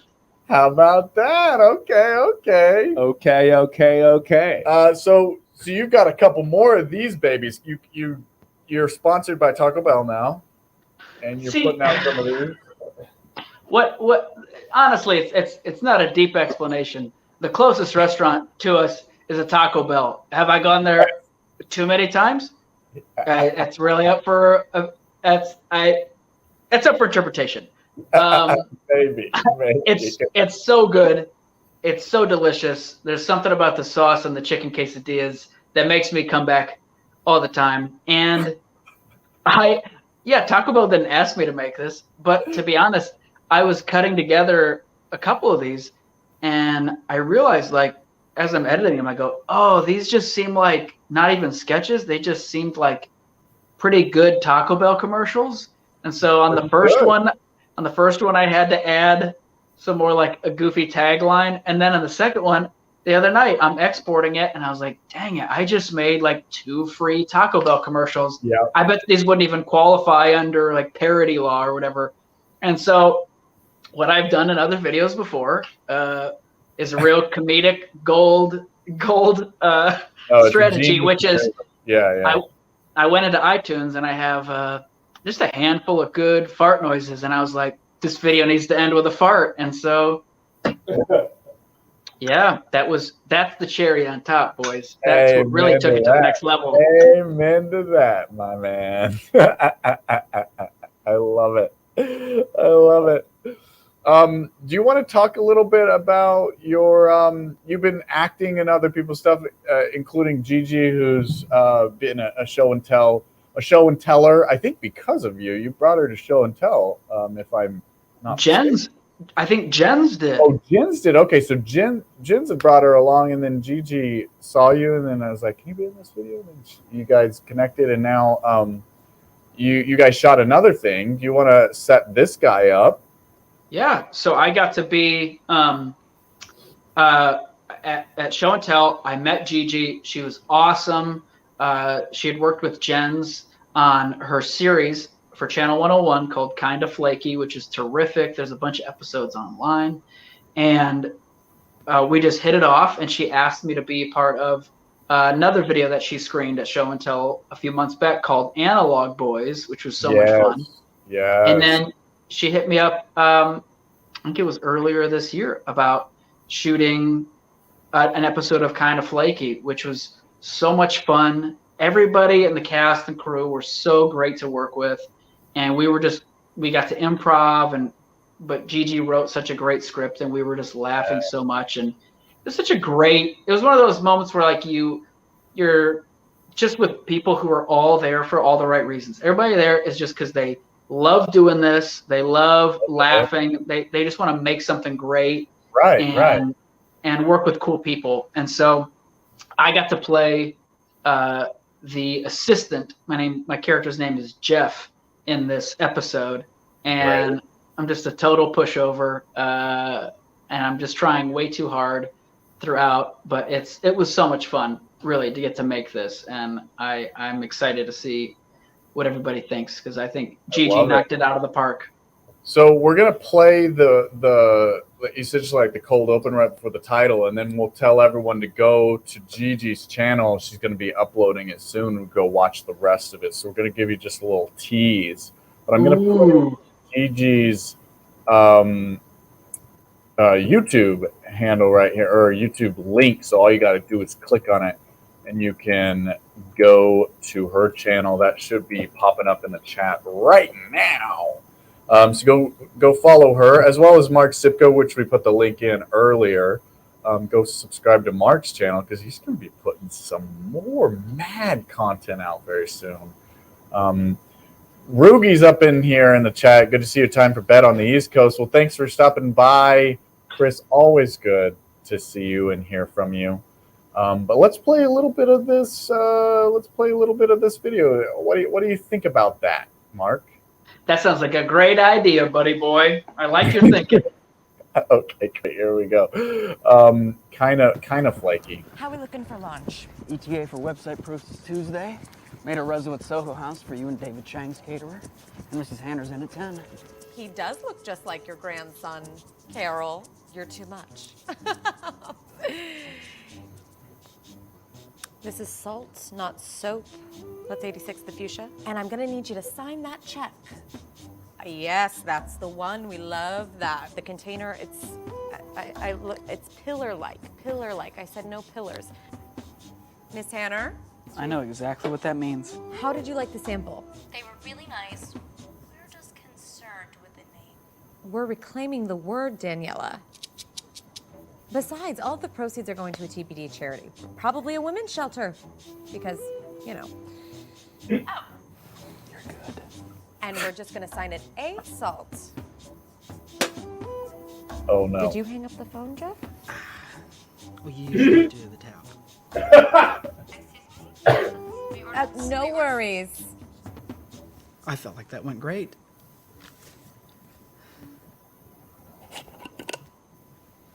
Kind of flaky, everybody. Yeah, that's great. Oh, I love it. It really teased me. I want some more of that. I want some more of that. Lord, I want some more of that very special salt. Thanks for introducing. That was the word I was looking for. One heck of an intro, my man. Yes, one heck of a. But yeah, thanks for stopping by, Mark. Do you have anything else to share? You got any more juicy deets you want to spill up on us? Boys.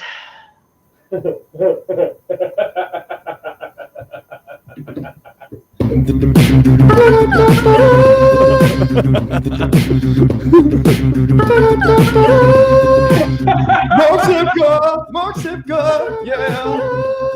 Mark Sipka, yeah. Mark Sipka, yeah. Mark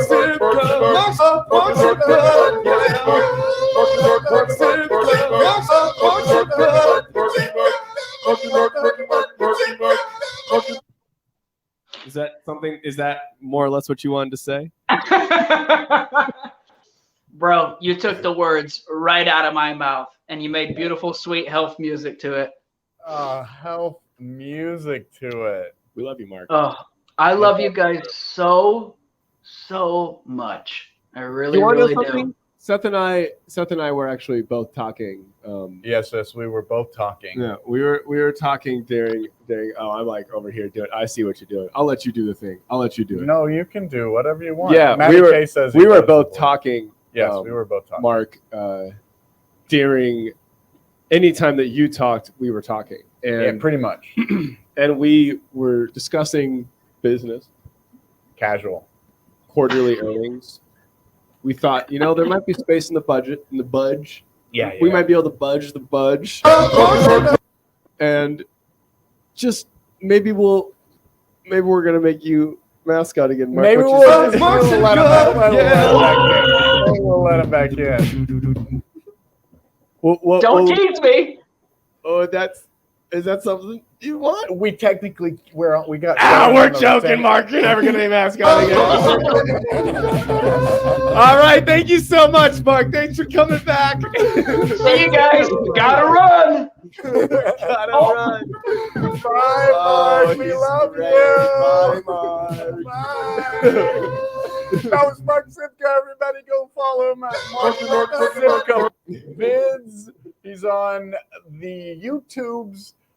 You can find him on TikTok likely, although he wants you to follow him on YouTube. Go follow him. YouTube.com/users/SipkaVids. Anyway, it's SipkaVids. You just Google that, my man. Go Google him. SipkaVids. I put the link in the chat. I can't make it any easier for you guys. Next up, we're going to bring him right up in here. Jim made some hilarious stuff. We want to get straight into getting to know Jim. We want to know what Jim's been up to. We want to know who is Jim Garret. Shall we bring up Jim, Kyle? Yeah, I think Jim is probably the next one to bring up for sure. So let's get it. Definitely. Ladies and gentlemen and everyone in between, welcome Jim Garret. What's up, Jim? Thanks for joining us. Garret, yeah. Jim Garret. Jim Garret, yeah. Jim Garret. Jim Garret. First time, yeah. First time. That was, can I say that Southern jam was a bop there. That was good. Yeah, you like that bop? Pretty good bop. We're full of them. We're full of bopping. We're full of bopping. I try to keep my nomenclature like current and trendy, for the kids. Yeah, I mean, Soylent is the future. Let's be honest. Soylent's really the future here, right, Kyle? It's the future. Oh, Yeah. I like that. Oh, Kyle's eating regular food right now. Anyway, Didn't Jim. that movie, like, the timeline, wasn't that like 2019 or something? Like, I feel like it just caught up with reality, that movie. It did actually. No joke. It's the Soylent Green, the movie, not the product. It was set in 2022, I think January 2022. So yeah. Oh shit! So it literally just happened. Damn. It just the reality of it just happened. I only know that because I follow the Soylent, the product. I follow their social medias very closely, and they had a couple of posts about it. So yeah, that's the only reason why I know. But anyway, enough about the product that's not sponsoring us, but has sponsored us prior. I want to know about what's Jim been up to. You made a video that we wanna show if you're cool with showing it. And I want to know, do you do this? Why I'm here. Heck yes. We want to know, is this a new venture? Because Jim, correct me if I'm wrong. I don't think you've ever been to regular show and tell, much less streaming spectacular. This is the first time on show and tell in general, yeah? Yeah, no, it's so it's funny hearing Mark talking about how his origin story or Gigi's origin story with show and tell. Yes.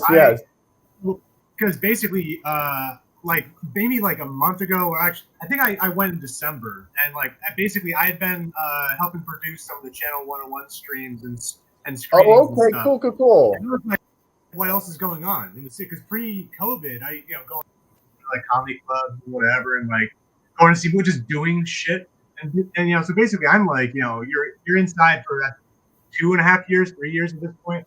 I want to try and keep being social and keep meeting people and keep doing stuff. And so I independently asked 5 different people, hey, what's another cool kind of 101 type thing, including asking Gigi.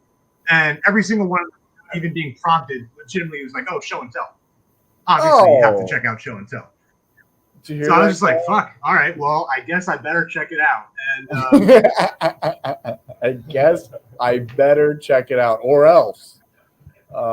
Or else you're a dead man. Yeah. I want to be behind the curve. So. Behind the curve. Is that what it is? You know what's really great about show and tell is that we've been fairly consistent. I would say sometimes we have to take a month off or whatever, but it's usually last Friday of the month. And it's been around now for almost 8 years. Well, not almost. We're a half a year away from 8 years, but that's like a chunk of time. In LA years, it's like dog years where you have to kind of times 7 on things. So we've been around for 56 years. Yeah. It's about as long as I've been in the city. Honestly, you guys started right around the time that I moved out, and I'm just learning about you. So, Well, that's our fault. Yeah. We don't do a super great job of advertising. Yeah, I don't do advertising. I don't advertise much. I'm too busy eating normal food and preparing it and having to spend. He doesn't advertise the shows. If only there was an alternative option where I could just drink a bottle of something and that would take care of all my meals. Well, Kyle. Soylent. I don't know why I think product. I don't know why I think product placement when you're not actually getting any money for it is funny, but I don't know why, because it's actually really sad. I think Jim knows. Just to pull on that thread a little bit, if you had to choose between, and this may be opening up a can of worms here, and I apologize. Hopefully, this is gonna be bad news. Del Taco versus Taco Bell. Oh man, and why? If Mark Sipka is here, he'd have a piece of. I know he's doing out there. Like, just he wants to contribute. He's like, but he's not coming back on. Don't you? We're not even going to let him. I would say, okay, here's the only thing I have to say about that, because I don't frequent them enough to know the intricacies. But Del Taco this past holiday season had a caramel apple shake thing. Oh, it was heaven. It was a I thought you were going to say taco. No, it was not food. Del Taco or Taco Bell had that? Del Taco had that because one of the roommates had brought it home, and I was like, "There's no way this is going to be as delicious as she says it is." And then I believe it was Stephanie, right? She brought it home, and I was like, "No, this is the best shake I've ever had." So, kind of an off topic. It didn't have anything to do with taco, when indeed the name counts, of though. the It's from places the institution. it's You know, from the Del. they're choosing to represent themselves. Yeah. Yeah. So anyway, that's my only fight in the game. I will say I've never I'm had. lagging like crazy. No. Oh man, we've had a fair share of laggies today, but I would say any problem with the stream, it's our fault, right, Kyle? I'll just get back to you on that one. Yeah, it's usually our fault. So Jim, you've been making videos for a while. Then you've been doing stuff for Channel 101. You help them like on the back end with stuff, with technical stuff. Yeah. I mean, relatively. I've always been more of like a behind the scenes kind of guy. You know what I mean? Like, so like, I'm not. I don't. Even back in like high school, when my school did a production of Grease, I made the drive-in movie as opposed to like being one of the characters or whatever. So that's just always been kind of like my spot, or whatever. And it's funny. I didn't know that the episode of Kind of Flaky was going to air tonight at all. I helped produce that, actually. I was supporting Gigi and all them with making that episode there. So it's kind of fun. Go like, oh shit, I know them. But it's one of those things. I've been actually earlier. You guys were talking about like the old YouTube and all that shit, and like, so I just literally got back in the city from Massachusetts like this week, and because holidays, like belated holidays. You never travel out of LAX during the holiday season. I wait till mid-January. Yeah. No, that's smart. I like that call. Oh, it was so convenient. But I found my old high school YouTube channel, and man, it's what a trip seeing some of that shit. No joke. Oh my god, shot on a potato, just in camera editing and whatever, just like all my old likes and subscriptions are still there too. So that's another fucking trip. Oh wow. Yeah. So that's nothing that would stop me from running for Senate, but it was still fun. Really, there is nothing on there. On YouTube, I mean, keep in mind, this is back early YouTube. I mean, you couldn't even have a video that was longer than 10 minutes. There's very limited content. I will say, and this will, you know what? Maybe I shouldn't talk about. Well, I'm not going to talk about the details of it, but what flashed through my mind right before I started talking was the guy who got on SNL and then got removed was because of what he said on a video podcast, which is quite literally pretty much what we're doing right now. Yeah. So if there's anything, Jim, that you want to say right now, feel the floor is yours, and it's technically on record. Okay. But really quick, you don't have. What can I use to ban myself? Yeah. This is for me. It would be very hard to link it because I'm talking about pre-YouTube. I have content that we made in high school that was definitely. This was when Google Video was around and not YouTube. It was like 2005, 2000, something like that, where it was like, well, you know what? It might have been during the same time, but I didn't use YouTube. I used Google Video. I was a Google Video guy, and then YouTube was 2005 or 6, right? That got created or something like that. YouTube. Whenever Janet Jackson had the nip slip, I know that was like the that was the same time. It was stamped in the history books. So isn't that the story of why it was created in the first place? They were I mean, we need somewhere to put this. And I mean, the demand was there, and they filled the whole of the market. They were like, you know what? I think we could figure out some kind of a flash video version of. I don't know. I have to say, I'm jealous of you that you have your pre-YouTube stuff. None of mine exists because it was all on mini DVD tapes I would have to erase over each time. So, me and my friends, we'd constantly making shit. And then you would just be like, all right, we're done with that. And you record over it. Yeah. It's like we would make it and then we'd screen it for ourselves, basically. Maybe for a couple friends, but then it's like, all right, hey, want to make something else? Hey, rewind the tape. And then, so much history. Well, I kind of have a similar story where I have a lot of earlier stuff, and Kyle has the same thing where he's got a bunch of videos that didn't end up getting archived because Kyle used YouTube as an archive, and then someone hacked his YouTube, and then they deleted Yo, it was the weirdest thing. I was sitting home one day in 2013. There I was in 2013, just hanging out. Next thing I know, oh my Gmail. I like, oh my Gmail just doesn't. My Gmail logged me out, so I typed it in. Oh, my password doesn't work. Next thing I know, all my Gmail's deleted, and then they also deleted all my YouTube videos. Well, all of his emails specifically. But the emails were easy to get back. You just like submit a thing, and they're like, "Oh, we'll restore all your emails," because they keep it. But then with YouTube videos, it seems crazy they didn't have a way. They didn't have a way to save the YouTube videos, and I was on hold for over an hour with Google because that's the only entity you could call is Google. There's no YouTube entity. Anyway, Kyle got hacked. Yeah, so back up your stuff. If you have stuff on YouTube, it is not and you download it from YouTube right now and put it on a drive. Right. So this question, it isn't me asking it. It's just sort of me trying to assign reason to madness here. Is it possible that the Google representative saw your stuff and just didn't like it and wanted it to make that's a hot take. Helf, what do you think about that hot take, Helf? Jim? Oh, Jim? no, you've struck a chord. What makes you think I don't ask myself that question every day of my pathetic life? There's no way they saw Napoleon, the Napoleon Dynamite parody of. How could you go wrong? It's a freaking parody of Napoleon Dynamite, but there's no way they saw that and were like, "This is not worth." That's what I made from an economics class, and I got a big ol' A. Big ol' A. Nice. Anyway, I had a lot of videos on. It's a funny set. I was used to be told. I used to have very curly hair when I was a youth. And when Napoleon Dynamite came out, I was immediately, because I was about 6 feet tall, maybe 130 pounds, with like kind of like a white like kind of mop on my head. I was done for. I didn't. Napoleon. Oh, that's beautiful. Yeah, back in the past, man.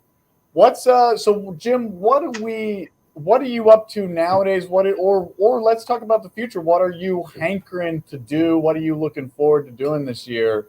Oh man, in the video world. Honestly, I got some cool stuff like cooking. So I mean, honestly, during COVID, if you can believe it, I spent a lot of time just sort of thinking about what I'd like to do. You know what I mean? Yes. So like I've written like, at this point now, God, I mean, not, originally back when this was going to be, by June 2020, we'll all be back to real world or whatever. So I'd written like a couple, like two different Channel 101 shows with like 6 installments each. I never got to film. And then like I had done, right before COVID, I had done like a Bible parody thing in like Simi Valley that I like wrote a sequel to, and it was all storyboarded and ready to go. And then like, pandemic. So like 2.5 years later, I'm planning on making that like mid-March, which will be good. It's basically, it's like the concept is that, deep cut here, maybe story of Isaac and Abraham. It's hilarious. God asked him to kill his it's very fun. And it's like, sorry, bro. So like basically, like, I mean, first of all, the Bible is objectively hilarious if you look at it, like the Catholic Bible or whatever. It's and I say that because it is the Word of God. That's what makes it so funny. Yeah, is that God herself wrote the Bible legit, straight up. Straight up. I mean, you could like just open a random page and point, and there's something that's worth like kind of like satiring there. But so basically, the idea is, God's, Abraham is like trying to like wheedle his way to actually kill the kid. He's like trying to negotiate, going like, no, I'll kill him, but, that kind of thing. Yeah. And then also I did a couple years ago a video called Halloween and Oats, which is basically a Michael Myers from Halloween dancing and chasing the girl set to Rich Girl by Hall & Oates. Nice. And I had a lot of fun, and it's been sitting in my head for a couple of years. I wanted to do a follow-up, so I'm going to go to the Angeles Forest and shoot something with Jason Voorhees set to Baby Come Back by Player. Yes. It's a classic. Wow. I think I just heard the access to my YouTube page there. I just heard the default video. How did you even? You're right on, you trick. You know it. I was about to link your YouTube so that people can go follow Jim. But I love that you could hear the very beginning. I was like trying to not interrupt. You know what it is? Because that song is so piercing. Like the video that auto plays, it has like this. It's like kind of like it's something. It's got like that music. So it's I instantly kind of know, like, there's no other reason why it's that music. Yes. My video that auto plays is me in garbled words being like, hey, yeah, like really annoyingly loud. And so I know how. Anyway, I have two different channels where there's like my channel, which has a lot of like my older shit, and then I have like a comedy-based channel, which has a lot of like the more new stuff and whatever. But they're all like linked to. Cool. Noah's Ark was a good adventure. That was the joke that we thought of for that. Was that basically it'd be Noah trying to collect all the animals. Everyone thinks he's like a pervert because he's just focused on getting the animals to fuck. I feel like that is just a hilarious. Like he'd just be watching, he'd be like waiting. And they're just okay. It's fucking what Noah. are you doing on that boat, Noah? Yeah, like, why do you want to make let away? Like, no. Yeah. Wow. You know what? That's a better take than what they pulled with the Emma Watson and Russell Crowe adaptation. Oh my god! I forgot. Are you talking about that movie, The Holiday? No, Russell Crowe. Oh, I'm sorry. You're talking about that movie, Les Miserables. No. Emma Watson. No, he's talking about A Good Year with Russell Crowe. You're talking about that movie, movie Easy B minus. I'm talking about because that's what I would have rated it. No, I mean that was a fun, good adventure. That movie was wild, but I feel like they could have maybe expanded on this idea of Noah just being a peeper. Yeah. I love that you have an idea. Why did you put that up right after I took it off? You're just seeing if it works? I wanted to get a chance to read it. Oh, sorry about that. You want to know another Bible parody idea I had? You ever heard? There's a story of like with like fucking Sodom and Gomorrah, and the guy escapes with his two daughters, and they get him drunk and they rape him. I mean, so basically, I feel like it's like the kind of thing where just like having like the just exasperated fathers and them just trying to get themselves like, what are you doing, step prophet, or whatever, like that kind of thing. Where they're like, oh no, I got stuck underneath the Ark of the Covenant and whatever, like that kind of thing. All these scenarios of like that. Oh my God, there's a lot. Yeah, I mean, you got a whole series, but you could. I mean, it's one of those things where it's just kind of like it's easy to come up with the ideas, but then actually like, okay, let's drive an hour out into the desert and like. I know, right? You're gonna drive to the Middle East. My man, you just gotta green screen it. Just throw it up in front of a green screen. With the hot tip. TikTok, baby, it's a filter. You don't even need to put a screen up. Just literally, we went the first one that we shot, the only one we shot. It was right in Rocky Peak and Simi Valley, and there's like, oh, we was watching The Mandalorian. It was like, oh shit, we shot there because it's like literally right off the fucking highway. Wow. So it's yeah. Yeah. Good See, spot. I was thinking Mandalorian shot all their stuff in front of an LCD. Only the Robert Rodriguez episode, because he's all kind of Southern California, the guy in Mexico, that's like his like jam and stuff. So you can tell, like when you watch the episode, spoilers for a show that came out like 2 years ago. When Boba Fett appears in that show, it's in Rocky Peak. Okay. Interesting. So the Mando isn't Boba? Oh, Kyle, you've got a lot of catching. Honestly, did Mando ever take his helmet off? I feel like there's all this lore with like what a Mandalorian is, and I didn't watch the animated shows, so I am completely fucking lost on any of like the backstory they're talking about with like. You didn't watch the Clone Wars. I didn't watch any of that good nonsense. I was a cool kid. I was out doing drugs. Wow. I was too busy doing drugs. Dave says you should do the stages of the cross, but just replace one stage with them all going to Denny's. Wow, what a great idea, Dave. Everyone dressed up and shoot a guerrilla style in a Denny's. I love it. Let's get the fucking robes. And Denny's are super easy to shoot in. We shot a whole thing where we took our shirts off at Denny's and no one noticed at all. Dave was Jesus. That's what he was referencing, Kyle. You don't. Yeah. Okay. Anyway, Jim, what do you have something to preface this video that you shot? Is this did you recently shoot this? Was this that you had for a while? I literally shot it like right before I had to fly out.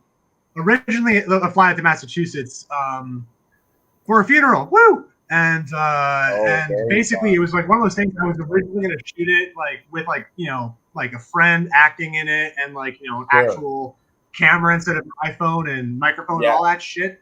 And I was like, well, I kind of got to self-isolate, and also I don't want to not do it. So I literally shot it on the cell phone there, and in about, I think 15 minutes it was shot, and the ADR was recorded, and then it was edited within an hour, and it was great. I had a lot of fun because editing is kind of crack in a way, where it feels really good and you can't stop doing it, and then your teeth fall out. So it's oh my god, this kind of shit. I mean, I'm not really trying to reach necessarily like a broad audience. It's really more of like I show up to stuff like this because I literally want to just meet more people like you two and other people. I mean, Mark, I met shooting Kind of Flaky and stuff, and like literally just sort of like market myself to other people who kind of find the same sort of things funny and are the same kind of just a vibe that I respond to and stuff. So right. Yeah, I mean, yeah. Oh, that's so great. I didn't know that you had. I didn't even know that you were a part of Kind of Flaky. That's great. That's a little tidbit. Only I wasn't part of it in the beginning, and then I was because I was helping out with Channel 101.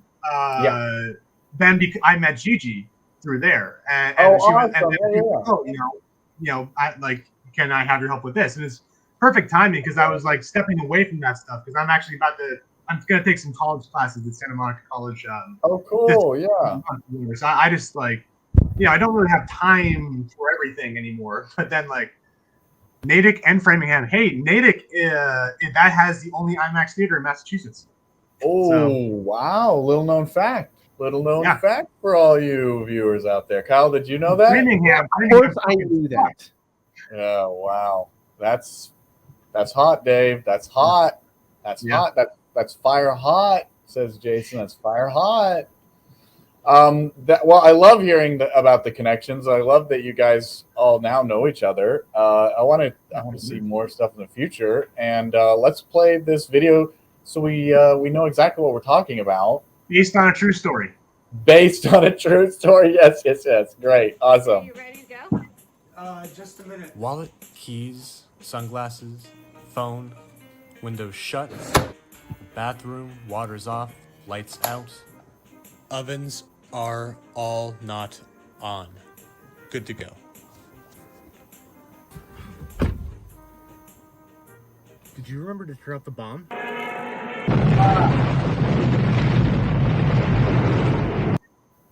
Yes. Absolutely iconic. Right, Kyle? Kyle's speechless. He's freaking love that. I can't tell you how many times I've forgotten to turn off the bomb. You know what, Kyle? I think you're the bomb. Yeah. Jim Garret, Jim Garret, yeah. Jim Garret, Jim Garret. I'm the bomb. That was so sweet of Jim to say such a thing to you. Yeah, Jim just knows what's up. I've always thought this about Jim. You've got a great instinct. You got a good eye. You kind of are really able to detect if something is or isn't the bomb. Jim Garret. Yeah. I would agree with that, first of all. I, second of all, think that it is an amazing little coincidence that was essentially an OCD video. I mean, I would say that was, talking about, being very particular about turning off the stoves. That's a very classic OCD thing. And we were just talking about OCD earlier. We kind of have a running theme here with Kara's video. Mm-hmm. And you know what? We didn't plan that. I just wanted to say we did not plan that. It's almost like OCD is back in coming here, I feel seen. I feel seen. I feel recognized. Seeing the other, all the OCD and whatever. It's you follow the flow. You find people you vibrate with. Yeah. Yes, the vibe. And we see you, and you can see yourself out the door. Wait, what? And into a nicer, bigger room. Yeah, the future. The room is the future. That's awesome. I love to hear it. Jim, you got any other updates or anything else you want to share with us while we're here on the stream? About myself or in general? I would love. How's your IMDb score? Kyle wants to. My IMDb score is actually doing really fucking good because I feel like, honestly, I changed jobs during the pandemic. And I feel like I actually changed jobs like 3 times during the pandemic. I got to work on some really cool fucking projects, and I'm not supposed to talk about them, but they're really fucking cool, and it's gonna make my IMDb look pretty fucking legit.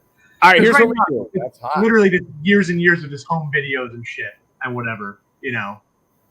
That's incredible. Well, when all that hits for you, just keep us posted on your score so we know whether to retroactively, remove you from the stream. You can't be too popular. Yeah, Kyle thinks I fully expect to be canceled at any given time.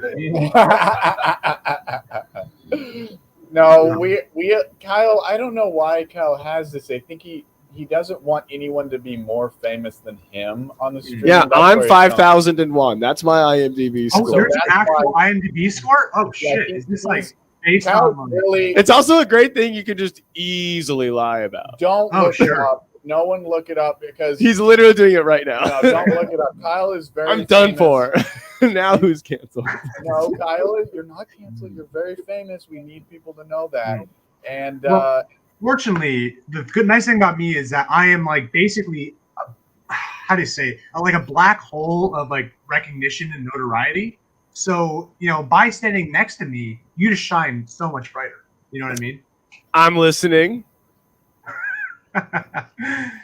Well, that's a hot take from Jim. That's a real hot take. Jim Garret, Jim Garret, yeah. Jim Garret, Jim Garret. I think is that on Spotify? That's on Songify now. Well, I made that reference. I've actually never fucking used Spotify, so I don't know. Well, I think you're in vogue right now. I think people are trying to jump ship on Spotify. Oh, is that okay? Joe Rogan, right? Yeah, but that's just because Neil Young or something. Oh yeah, there's a a lot of drama. It's tough. Spotify's got the best algorithms. I mean, I use Pandora still, so. Oh, you a Pandora man? Yeah, it's fucking awesome, and they got all the fucking they update their shit, So you pay? Do you pay for Pandora? Yeah, that's what he means by he's a Pandora and man. I still have it set for my Massachusetts zip code, so I get all these fucking commercials for snow tires and shit. And it's hilarious because I'm wearing short shirt. So, oh my god. Yeah, you guys are fairly unicornish because I feel like I've only met 2 people who actually use Pandora as a stream service. Oh my god, I knew it. You're good. You. Wait, I don't pay for it, but I know somebody. Yeah, well, I don't pay for it. Either way, it's You're a good pointing at service. whoever. I am being sponsored by Pandora, so I have to mention Yeah, it. okay, there you go. Kyle knows a thing or two about being sponsored. Yeah, all I do is sponsor, baby. Jim Garret. Yeah, so it's pretty great. It's pretty great. Well, Jim, this has been an absolute pleasure. Thanks for stopping by, and also, thanks for making awesome stuff. I can't wait for you to be at the regular show and tell. Yeah. No, I mean, thank you guys for honestly, just having a platform. I mean, the whole reason I went to Channel 101 and then here is like literally just because like there's got to be a place for people to go where it's like you don't have. I feel like coming to LA, it's like you get kind of like look down the nose and go like, oh well, you didn't spend $10,000 on the short. Oh sure. And it's like, I just want to have fun and meet cool people and whatever. So thank you for giving like. Well, yeah, I mean, I love seeing what people are up to, big and small, and especially like show and tell is geared around the concept of like, what are you doing right now? So are you working on a big thing? Or are you working on a little small thing? I love seeing rough cuts at show and tell. I love seeing proof of concepts or trailers to other things. It's like it's a catch-all for just catching up. Really, it's a catch-all for catching up, Kyle. It's like I should send some animatics over. I got some fucking shit. Oh I just yeah, got story. We've had animated storyboards. We've had all sorts of stuff on show and tell. It's great. Do you take like radio, like podcasts? And whatever. Radio things? Really, for show and tell, the only 3 rules are you got to be there to present. It can't be published yet. So really like work in progress is stuff, or just. And you gotta be hot. No, that's not a. What is wrong with you? You gotta be at least a 6. No. What are you? I'd be in Massachusetts. I just I want to work with Joe Rogan. Now I want to try. No. You're a Massachusetts 6? Is that what you Well, said? the thing is, it's different states. I mean, California, the standards are all fucked up, So back in the fucking boonies, I was somebody. Here, I'm contentious to be part of the ensemble. That's not true, Jim. On Show and shut Tell, at least on Show and Tell Streaming Spectacular, you are somebody. You're definitely above average hotness in terms of the show and tell crowd. Oh wow, that was. You say the nicest things. Go on. I will say that's true, but I also not to say anything against. I mean, everyone is great at Show. It's been a stack. We're gonna rank everyone. We're gonna rank everyone soon. This is not Facebook. We're not also not early Facebook. We're not a lot of things. What was that thing where like someone got in trouble for ranking? Was it like people? high schoolers did ranking? No. Didn't high schoolers rank? No, it's literally early Facebook. It was just ranking shit. Yeah, because then you could poke people and shit and whatever, and it was all about just fucking. Yeah, we all know what that means. Anyway, moving on. Yeah. I can't wait to see what else you do. Please submit again to Show and Tell. I didn't finish the rules. It can't be published, and it's got to be. You got to be there to present because it's called Show and Tell. So you got to show the video and you got to tell about the video. And then the third and final video is it's just got to be funny. So if you've got a radio, it's probably, if it's only radio, it's probably not. We've never done that. We've never had anyone submit that, so who knows? But you got to put some videos to it. If it's a music video and you just do a lyric video and it's a comedy music video, then it's likely, Honestly, what I'm thinking, because I just did a radio, like for a podcast comedy thing, where it's basically a parody of the Wonder Years called the Werner Years, where it's Werner Herzog as, the Fred Savage character. Yeah. And the radio thing, I could easily just fucking draft up some storyboards, get an animatic going for that. No digital route. I'm going to do this like. That's very wrong. We're going to do it like Lawrence of Arabia style. No. Dave is lying. We do it all through YouTube submission. We do it through YouTube form, so it technically does have to be digital. But if you have a film and I don't know, we'll figure it out. That's not technically a role, so I can't say no. I know. Anyway, Dave says he's probably from Weymouth. Are you from Weymouth? Weymouth? All the names are spelled fucking weird in Massachusetts and whatever. How would you, if you had to spell the name Bill Ricka, that city name, how would you guess that would spell? Billricka. Ricka. Bill Ricka. Yeah, that's actually kind of close. It's spelled like Bill Erica. It's like America, but with Bill. Oh, there's a new. Oh, wow. Yeah. Okay. It's like weird shit on this. We're learning so much tonight, and that's what makes digital Show and Tell so fun. It all sounds like gibberish to me. These town names are bonkers. These town names sound like just what? Huh? You people live like this? I don't think Hal was paying attention to that. It's a place that's like there's all these. It's like the Native American names or whatever. But I mean, I come to Show and Tell primarily to learn. So that's what I'm trying to about that.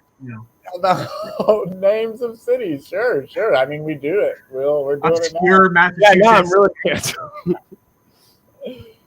Kyle. Anyway, we're very excited to for the future. We've got some big plans ready for Show and Tell in the coming months. So keep on the lookout. And if for anyone who hasn't, go follow Show and Tell, Show on all the platforms. I put the link to at least one of your YouTubes, Jim. I hope that's the right one. Did you check that YouTube? Make sure that was the right one. If not, we'll link I actually, so I was on the YouTube live, but then to preserve bandwidth for streaming this, I'm actually not watching the chat or anything. So if people have been like slamming me or whatever, I'm blissfully ignorant. Not at all. Nobody's been slamming you. Only really positive things for Jason. Or for Jim. Jason says bowl. Is that a sushi? I see the pop-ups every now and then. bowl Is that like a of sushi emoji? maybe like some ramen. I don't know, bowl of some kind of food. But 3 I'm times. out the door. I'm halfway out the door, but something fucked up with America. I think America really started to go downhill when they changed Tell us, Jim. emoticons and emojis. You know what I mean? Like, I feel like we had a good thing going. Yeah, we had a good thing with those emoticons, and then all of a sudden it fucked it up. You know, what do you way better is what you're saying. Oh, Kyle's black screen Helf. We're just gonna wait for him to show up. Yeah, what There you're he saying is. is they got way better. That's a hot take, Helf. That's a hot take from Helf. That's a hot take. And everybody take, is take. That's a hot take. thoroughly Take, confused on take. whether or not That's a that's hot true. take. But anyway, so everyone go download Pandora. Have fun with the rest of the meeting. Sponsored by Jim. Garret, thank you. Oh my gosh. This has been a very fun show and tell. I'm going to close it out pretty much with Jim. Thanks for stopping by, Jim. Oh, I'm so happy. I'm so happy to be here. Jason said bowl of beans, and Dave says Seth probably doesn't even know how to pronounce Worcester. Yeah, it's pronounced Worcestershire. Oh, then yeah, he's right. Worcestershire. Anyway, Jim, thanks for stopping by. We'll see you at the next show and tell, whether it's in live or maybe we'll do it in person next time. Who even knows anymore? See you on the flip side. See you on the flip side, Jim. Thanks so Bye, much for being Jim. with us. Bye. Jim Garret, Jim Garret, yeah. Jim Garret, Jim Garret, yeah. Jim Garret, Jim Garret, yeah. There he goes, and there he was. On earth as it was written. Oh, there I am. Boy. That was in Satan's voice you just said. Yes, Jim Garret is the greatest. The greatest man we've ever witnessed on this show, and also otherwise. He was the man to behold. Notice him, please. I can't tell if this is a god or a demon. Shall we all notice Jim? Notice him. We're gonna go with it's a Helf. It's a Helf, yeah. Jim Garret. Anyway, that's been our show and tell. I want to give a little time to Kyle to tell us what he's been up to. I want to get the lowdown on Kyle. We haven't had a streaming spectacular in a while. I want to know, what are your goals for this year? What have you been up to? Where can people find you? What are you focused on? Specifically, let's kind of keep it in the acting and video world. I don't want to hear about my music nonsense. Your hemorrhoid. No, your music stuff is what I want to talk about. Oh, yeah, I've been going to you're Venice. Making videos, you're making music. What have you been doing creatively? I just specifically didn't want to hear about, whether or not you're going to get plastic surgery or what you're doing. Yeah, this hernia's been acting up. So what I'm really trying to do is push the hernia back in. I would, unless you're making a video about the hernias. We want to talk about videos. What Copy. are you making? What are you doing with music? What are you doing? What is your thing this year, Kyle? There's a magical place. It's called Venice Beach. Venice Beach is where I go to make music. Never heard of it. No one knows about it because I don't post it ever, but I'm gathering footage and we make some sick jams out there. So eventually, content will come from it. But figuring out what it means and where it's going. But for now, even if it doesn't ever go anywhere and lead to anything like that is a show, I'm just having fun doing it. So if you It's essentially kind of like busking, yeah. You're like you just show up on. You can just show up and like make art on Venice Beach. No one will stop you. There's no permits. So word of the wise, weekends are tough. So I only go Monday through Thursday. I go at some point, maybe twice a month or something like that. But ideally, I'd go weekly. It's just a matter of getting out there. So that's been a lot of fun. And then otherwise, I'm just booking commercials like a madman. Like, it just doesn't make sense. I'm just booking commercials like a madman. It really doesn't make sense. Yeah. So, yeah, I guess things are going pretty great for old Helf. Old Helf don't got no problems. Frankly, straight up, old Helf, things tend to work out for him. But that's just me. That's just me. That's just you. If you're interested in learning how to have everything work out for you, hit me up. I probably won't have much answer for you, but I could tell you that I'm doing great. I could tell you that I'm going. You're telling me you won't have much answer for me? My man. Y'all ready? Y'all ready? VH1 out here, baby girl. VH1 out here, baby. VH1 out here, baby girl. VH1 out here, out here. What happened? What I missed? Dave says he wants to come down there with an Andy Dickens puppet and maybe dance around with him. Yeah, I think you should. I'll hit you up. Yeah, I need to be better about posting it like on my story, I guess, but I pretty much decide day of when I'm going. So I guess that's you can't constrain old Helf. Can't tell him what to do. No, but you bring up a good point. I mean, I got my buddy Tyler to come and film me just this last week, so we have like footage now in addition to my iPhone stuff, and so you could really make it a show out of this and like really pull clips together and just like make it look like a cool thing, because it is a cool thing. You just got to get the coverage of it, and then somebody has to cut it together. So who's it gonna be? Guess it better be me. Better be me. VH1 advertisement from Mark Sipka said he took Kyle Helf's Booker Boy masterclass, and now he's a rich person. Yeah, because your hair's lit as F, baby. VH1 out here, baby girl. Yeah.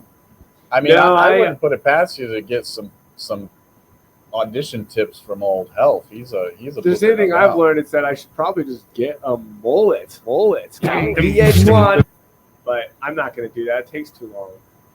It is a very fabulous Hollywood tip to get some info from Kyle Helf, the Bookmaster General. Yeah, Bookmaster. I Master feel of like the books. Kyle, do you know your percentage? Like what your book percentage is? I mean, I'm sure your agent does because they've got a lot. Are you okay? Yeah, I'm just sneezing out here. We lit. VH1 out. Oh dear. You don't sneeze when you have COVID. That's other stuff. Anyway, yeah, I would say Kyle books 3 out of 4 commercials he auditions. Yeah, let's just go ahead and roll with that number. We're going to roll with that. Which is 75% of all auditions Kyle goes to. So if you're out there in Hollywood, you roll up and you're like, this commercial's perfect for me. I'm a white guy who just is going to do that thing. I'm a handsome, but not too handsome. And I'm going to be with ladies, which means I'm definitely the kind of guy for this commercial. You're rolling up, you pay for parking, you go into the audition room. Who the heck is there with you but old Kyle Helf? And guess what? Your day ruined, man. Because there's a 75% chance that Kyle is booking that commercial. The amount of people you don't got good odds. The amount of people who just have hated to see me, it's everyone. Yep, I'm pretty much if you go to an audition and you see Kyle there, you might walk right out the just door. Go.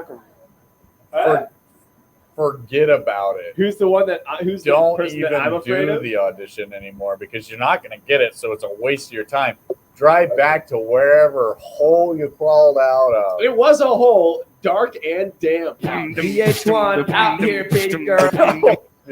Oh, now who's got COVID? Huh? Now who's got COVID? That wasn't. I swallowed my own. We're spit. not gonna joke about COVID. I swallowed on my own spit and then I had to cough or else I was gonna die. Yeah. Dave says Venice Beach is also a good place to buy T-shirts. Yeah, they have stuff that they all says have a lot like of T-shirts out there. that it says like salty ass B word, and then it's the salt girl who's got the salt coming out of. I don't know what you're talking about. They've got shirts that say stuff like Mark says that if Helf gets a confused. mullet, then all my auditions with this beer. Probably. Honestly, Kyle, don't do that to our old man, Mark Sipka. That would be mean. I want to do really quickly a quick update on what I'm trying to do. So I don't have a video or anything because this month I've been really focusing on trying to delegate, trying to use resources to be able to get people to help finalize some videos. But we're starting off with editing vertical videos. So Kyle and I and Jason have been doing some meetings and workshops. And if you edit videos and you'd like to join, we do it every Monday, or we have been doing it every Monday. And it's a time where we say, hey, we're going to be teaching people how to edit. We're going to be going through our workflow.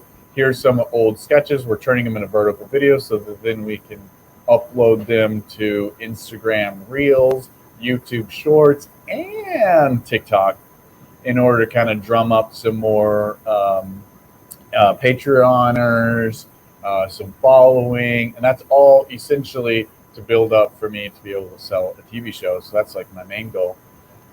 But yeah, getting people to edit and figure out how to communicate what we want as these edits start pouring in has been, it's been a full-time job. I'd say it's been kind of a difficult learning curve, but we've been figuring out. And then we're going to be able to use that, these editors that we're collaborating with, to then work on other projects like the TV show and finalizing short films that we have in the can.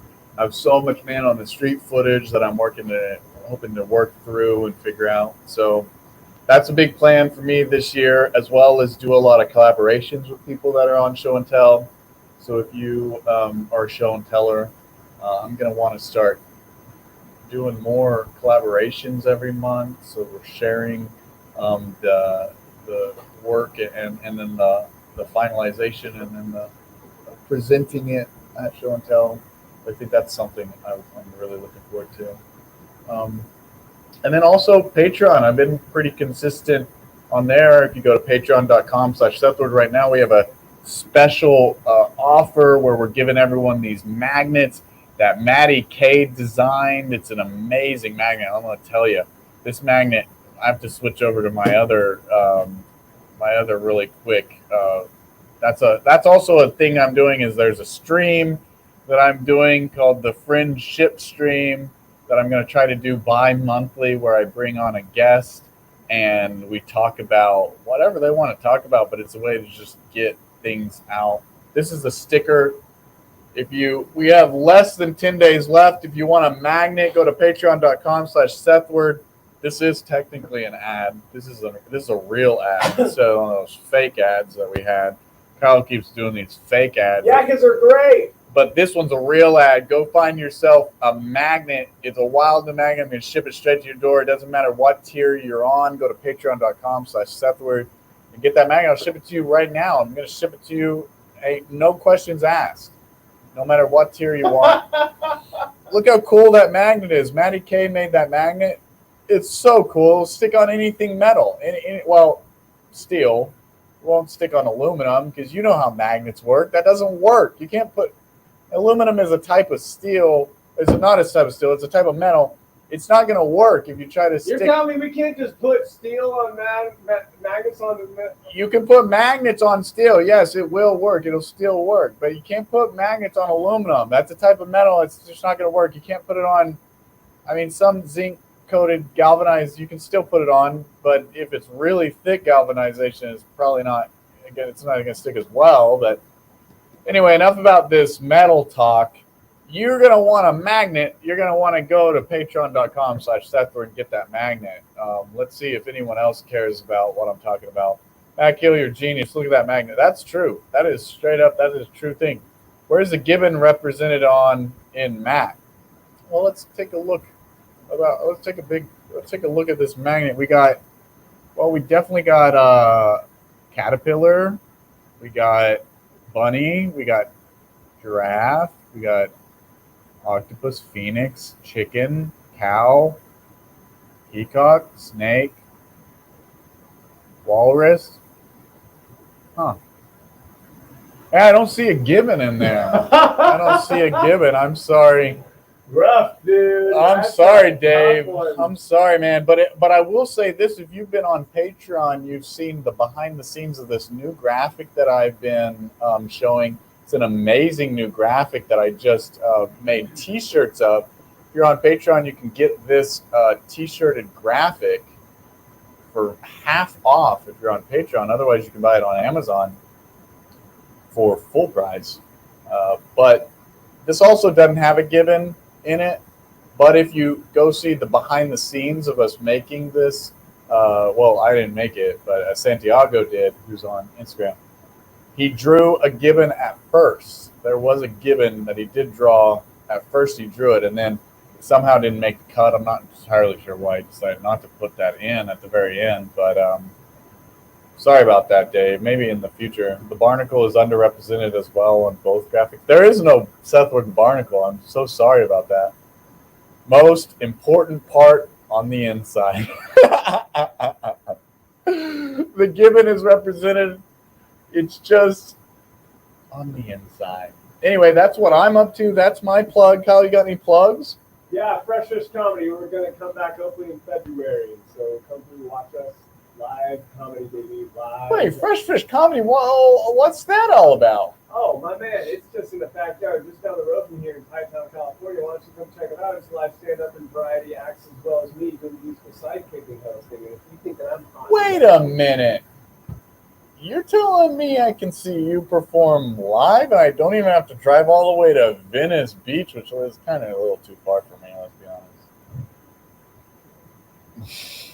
I'm going to leave it on this camera. my man, that's exactly what you can do. Wow.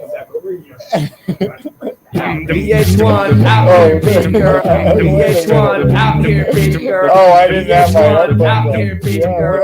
VH1 VH1 out here, baby girl. VH1 out here, baby girl. Absolutely delightful show and tell streaming spectacular. We were going to do just an hour because we got so many things to do, including finishing a costume that I need to get done for going to Romania, which is not completed at all. We're nowhere near it. But if you want to see the behind the scenes of me making it, you can go to patreon.com/Sethward, where we post all the behind the scenes of me making costumes. Can you believe it? I know you want to see those. I didn't look at this camera. It's actually right there. You want to look and see and realize just how I follow together all the tracks that I do to make costumes. You got to go to patreon.com/Sethward and check that out. This show seems like it's winding down. I think I go watch some episodes of Lancelot. You know what? It is winding down. And you're more than welcome to go watch Lancelot. I don't know what that is. I have no clue what that is. Is that a show, Kyle? Do you know what that is? Yeah, Lancelot is an old wooden ship from the Civil War era. That doesn't seem right, but we're going to just say, okay. So have fun watching that. You guys, this has been a super good time. Very fun for me. I hope that it's been good for Kyle. I can only assume. And we'll also say thanks so much to everyone who presented. If you haven't already, make sure you go and support the people who presented today. It doesn't take a lot to click on a link and click subscribe. And I'm going to tell you, it's going to be worth it.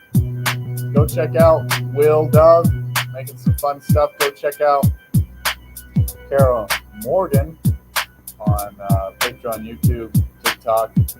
Go check out Mark Sipka, Sipka Bids, making some really fun stuff. Go follow our main man, Kyle Helf.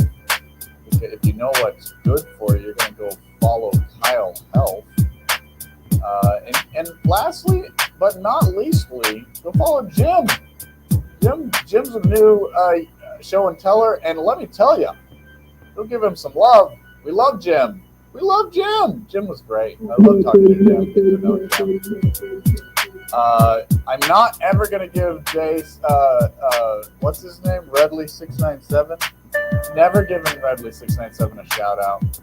Kyle refuses to. I will not give Redley697 a shout out. I promise on that. I'm never going to do that. But thanks for joining us, everyone. Kyle Helf's going to play us out. This has been a very fun and enjoyable day stream. I mean, it's not a day stream, but I will say this. If you do want to see Sethward's day stream, Saturday stream, it's every Saturday morning. It's on my youtube.com/Sethward. We do a live stream where we just sit back and relax and talk about what's happening in the world. Tomorrow morning at 10 a.m., we're going to be probably doing a little build a costume and streaming at the same time. We'll see how that goes. So go to Sethward.com/ that's not Sethward.com, it's Patreon.com/Sethward. That's where all the links are at. But DJ Kyle Helf's gonna stream us out. Thanks for joining us, everybody.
Out here, out here, out here, out here,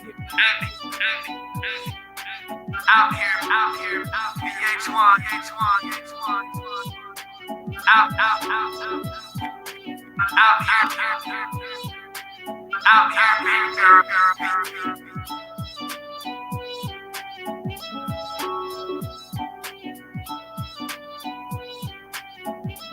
out, out,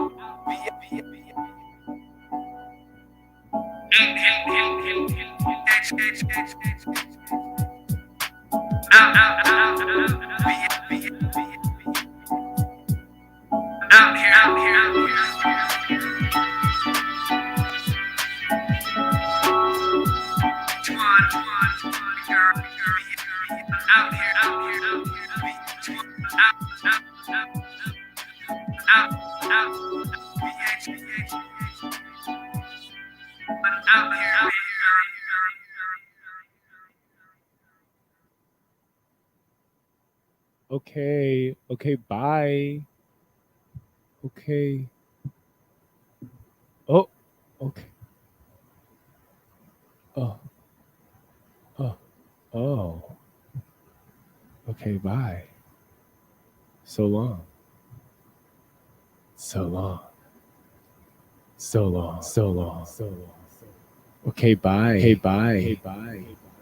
Oh my god, bye. Oh my god, bye. Oh my god, bye. Oh my god, bye. Oh my god, bye. Oh my god, bye. Oh my god, bye. Oh my god, bye. Oh my god, bye. Oh my god, bye. Oh my god, bye. Oh my god, bye. Oh my god, bye.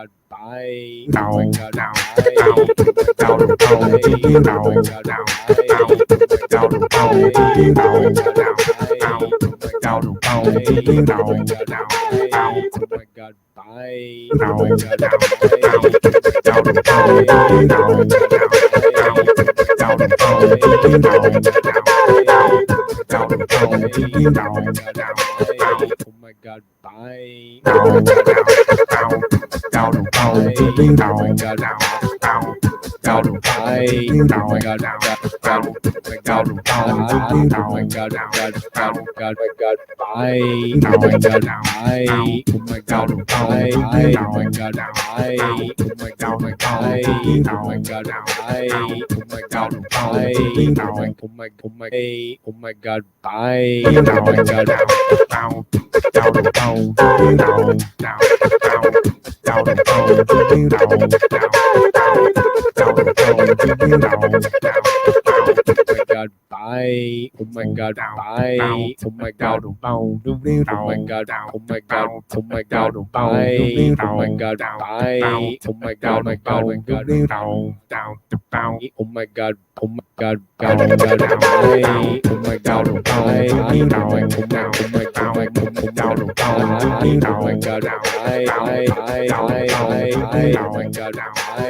Oh my god, bye.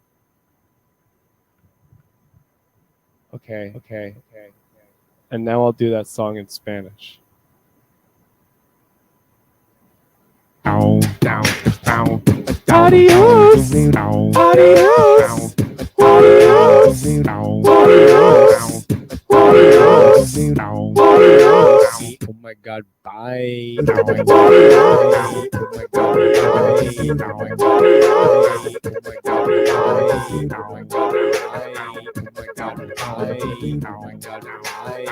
my god, bye. Oh my god, bye. Oh my god, bye. Oh my god, bye. Oh my god, bye. Oh my god, bye. Oh my god, bye. Oh my god, god,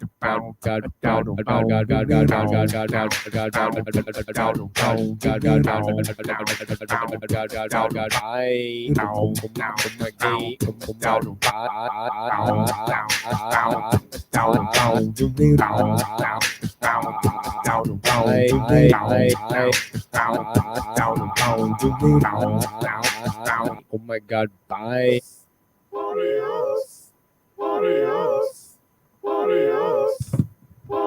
So long. Farewell. Take care of yourselves. Be nice to people. Be cool. Be chill. Just relax. It's fine. It's just chill, you know. It's just like not a chill. It's like literally nothing. It's just chill. Oh my god, bye. Oh my god, bye. Oh my god, bye. Oh my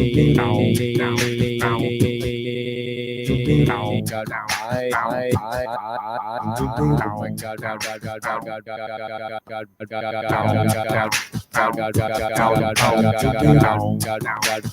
my god, bye. Oh my god, bye.